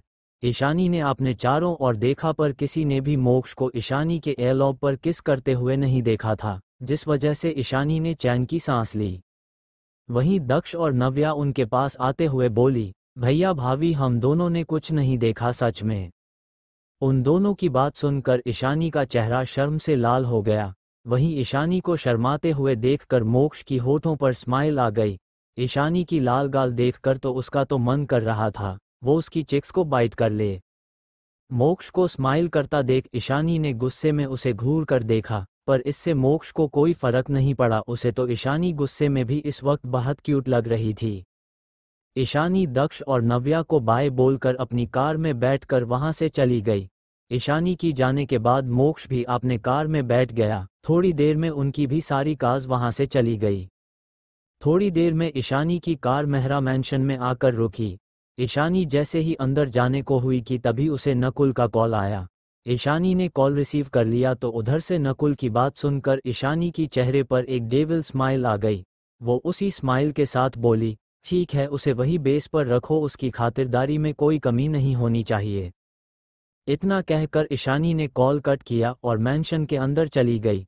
अंदर हॉल में समीर और सुकेत जी और प्रिया को छोड़कर बाकी सब बैठे हुए थे। ईशानी को देखकर दादी माँ ने उसे अपने पास बुलाया तो ईशानी जाकर उनके पास बैठ गई। तो दादी माँ बोली, बेटा तुम्हें तो पता है ना कि कल समीर और सुहाना की एंगेजमेंट है। उनकी बात सुनकर ईशानी ने हाँ में सिर हिला दिया। तो दादी माँ बोली, बेटा मैं और तुम्हारे दादाजी चाहते हैं कि तुम ये एंगेजमेंट पार्टी अटेंड करो। उनकी बात सुन ईशानी ने उनकी तरफ देखा फिर दादाजी की तरफ तो दोनों ने हाँ में सिर हिला दिया। वहीं आरती जी और रिहान अयान ईशानी की जवाब का इंतजार कर रहे थे। वो भी चाहते थे कि ईशानी समीर की एंगेजमेंट पार्टी अटेंड करे एक बहन की तरह। पर उन्हें ये भी पता था कि ईशानी दादाजी, दादी माँ और अब दर्शित के अलावा घर में किसी को भी पसंद नहीं करती है। तो उनकी बात तो वो नहीं सुनेगी बिल्कुल भी, खास करके उस शॉपिंग वाले इंसिडेंट के बाद तो बिल्कुल भी नहीं।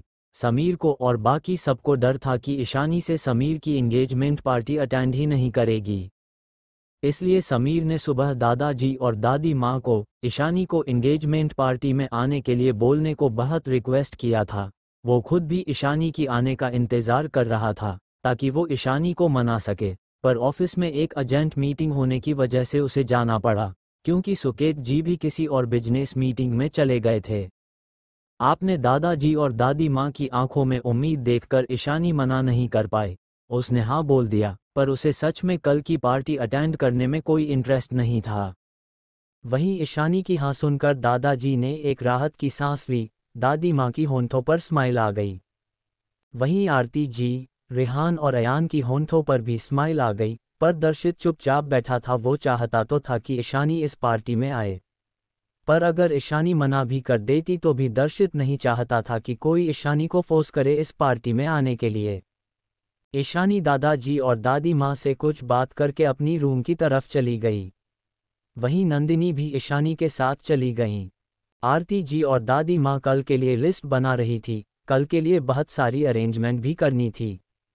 रेहान और अयान दोनों ने दर्शित को देखा जो ऊपर अपने रूम की तरफ जा रहा था, तो फिर वो दोनों भी उसके पीछे पीछे उसकी रूम में चले गए।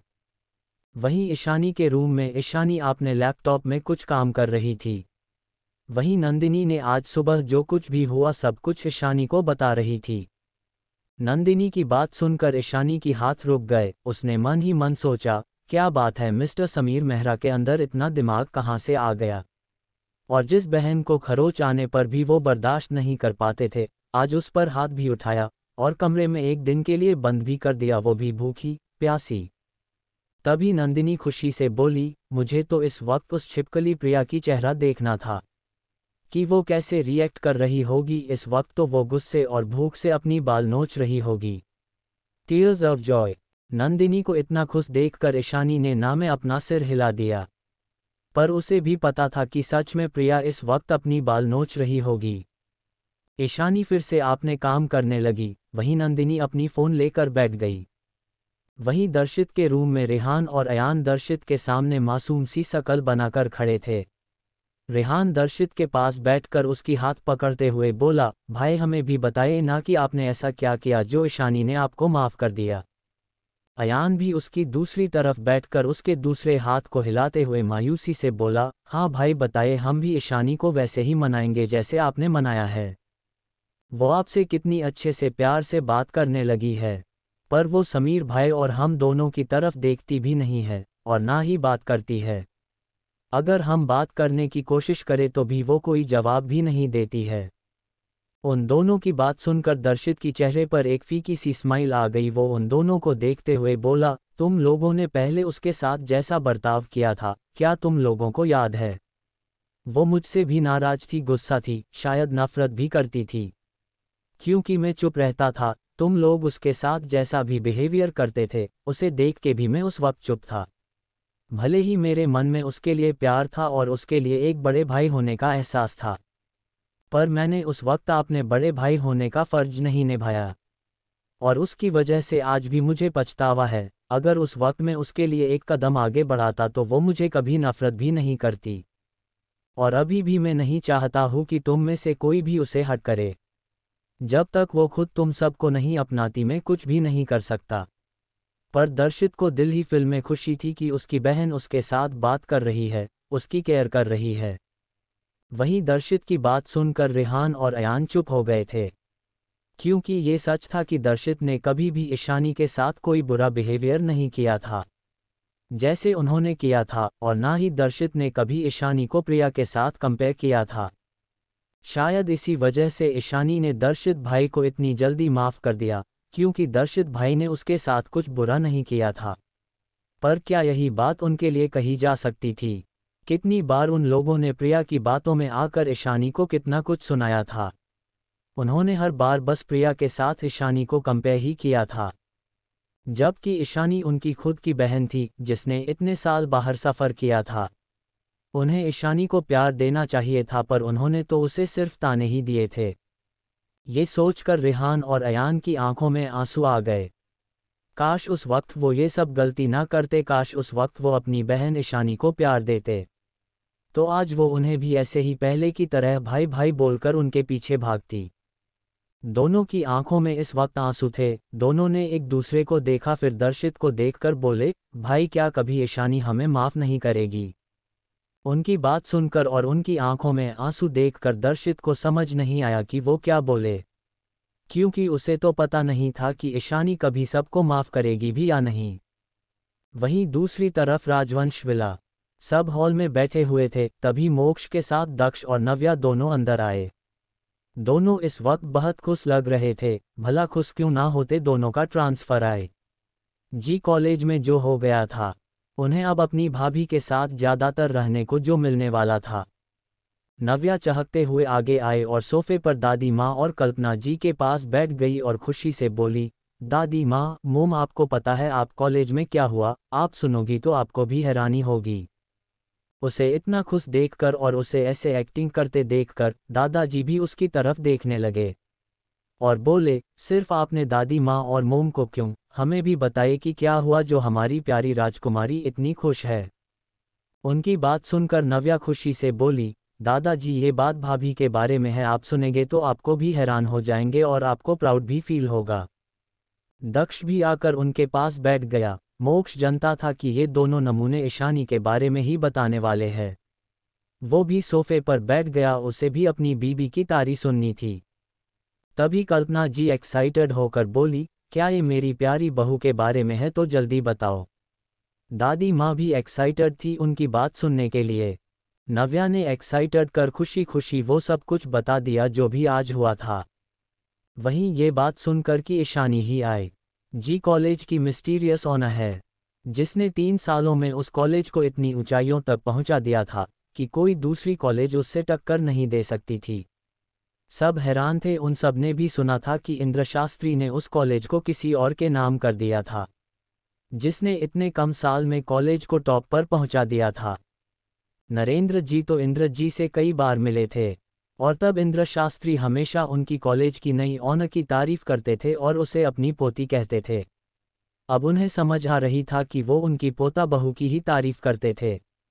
नरेंद्र जी को ईशानी पर गर्व महसूस हो रहा था। दादी माँ और कल्पना जी भी हैरान थे, सच में उनकी बहू हीरा है, जहाँ भी जाती है हर जगह चमकती है। पता नहीं और कितनी टैलेंट है उनकी बहू में जो उन्हें नहीं पता है। सच में उनकी किस्मत अच्छी है जो उन्हें ईशानी जैसी आउटस्टैंडिंग लड़की बहू के रूप में मिलने वाली है।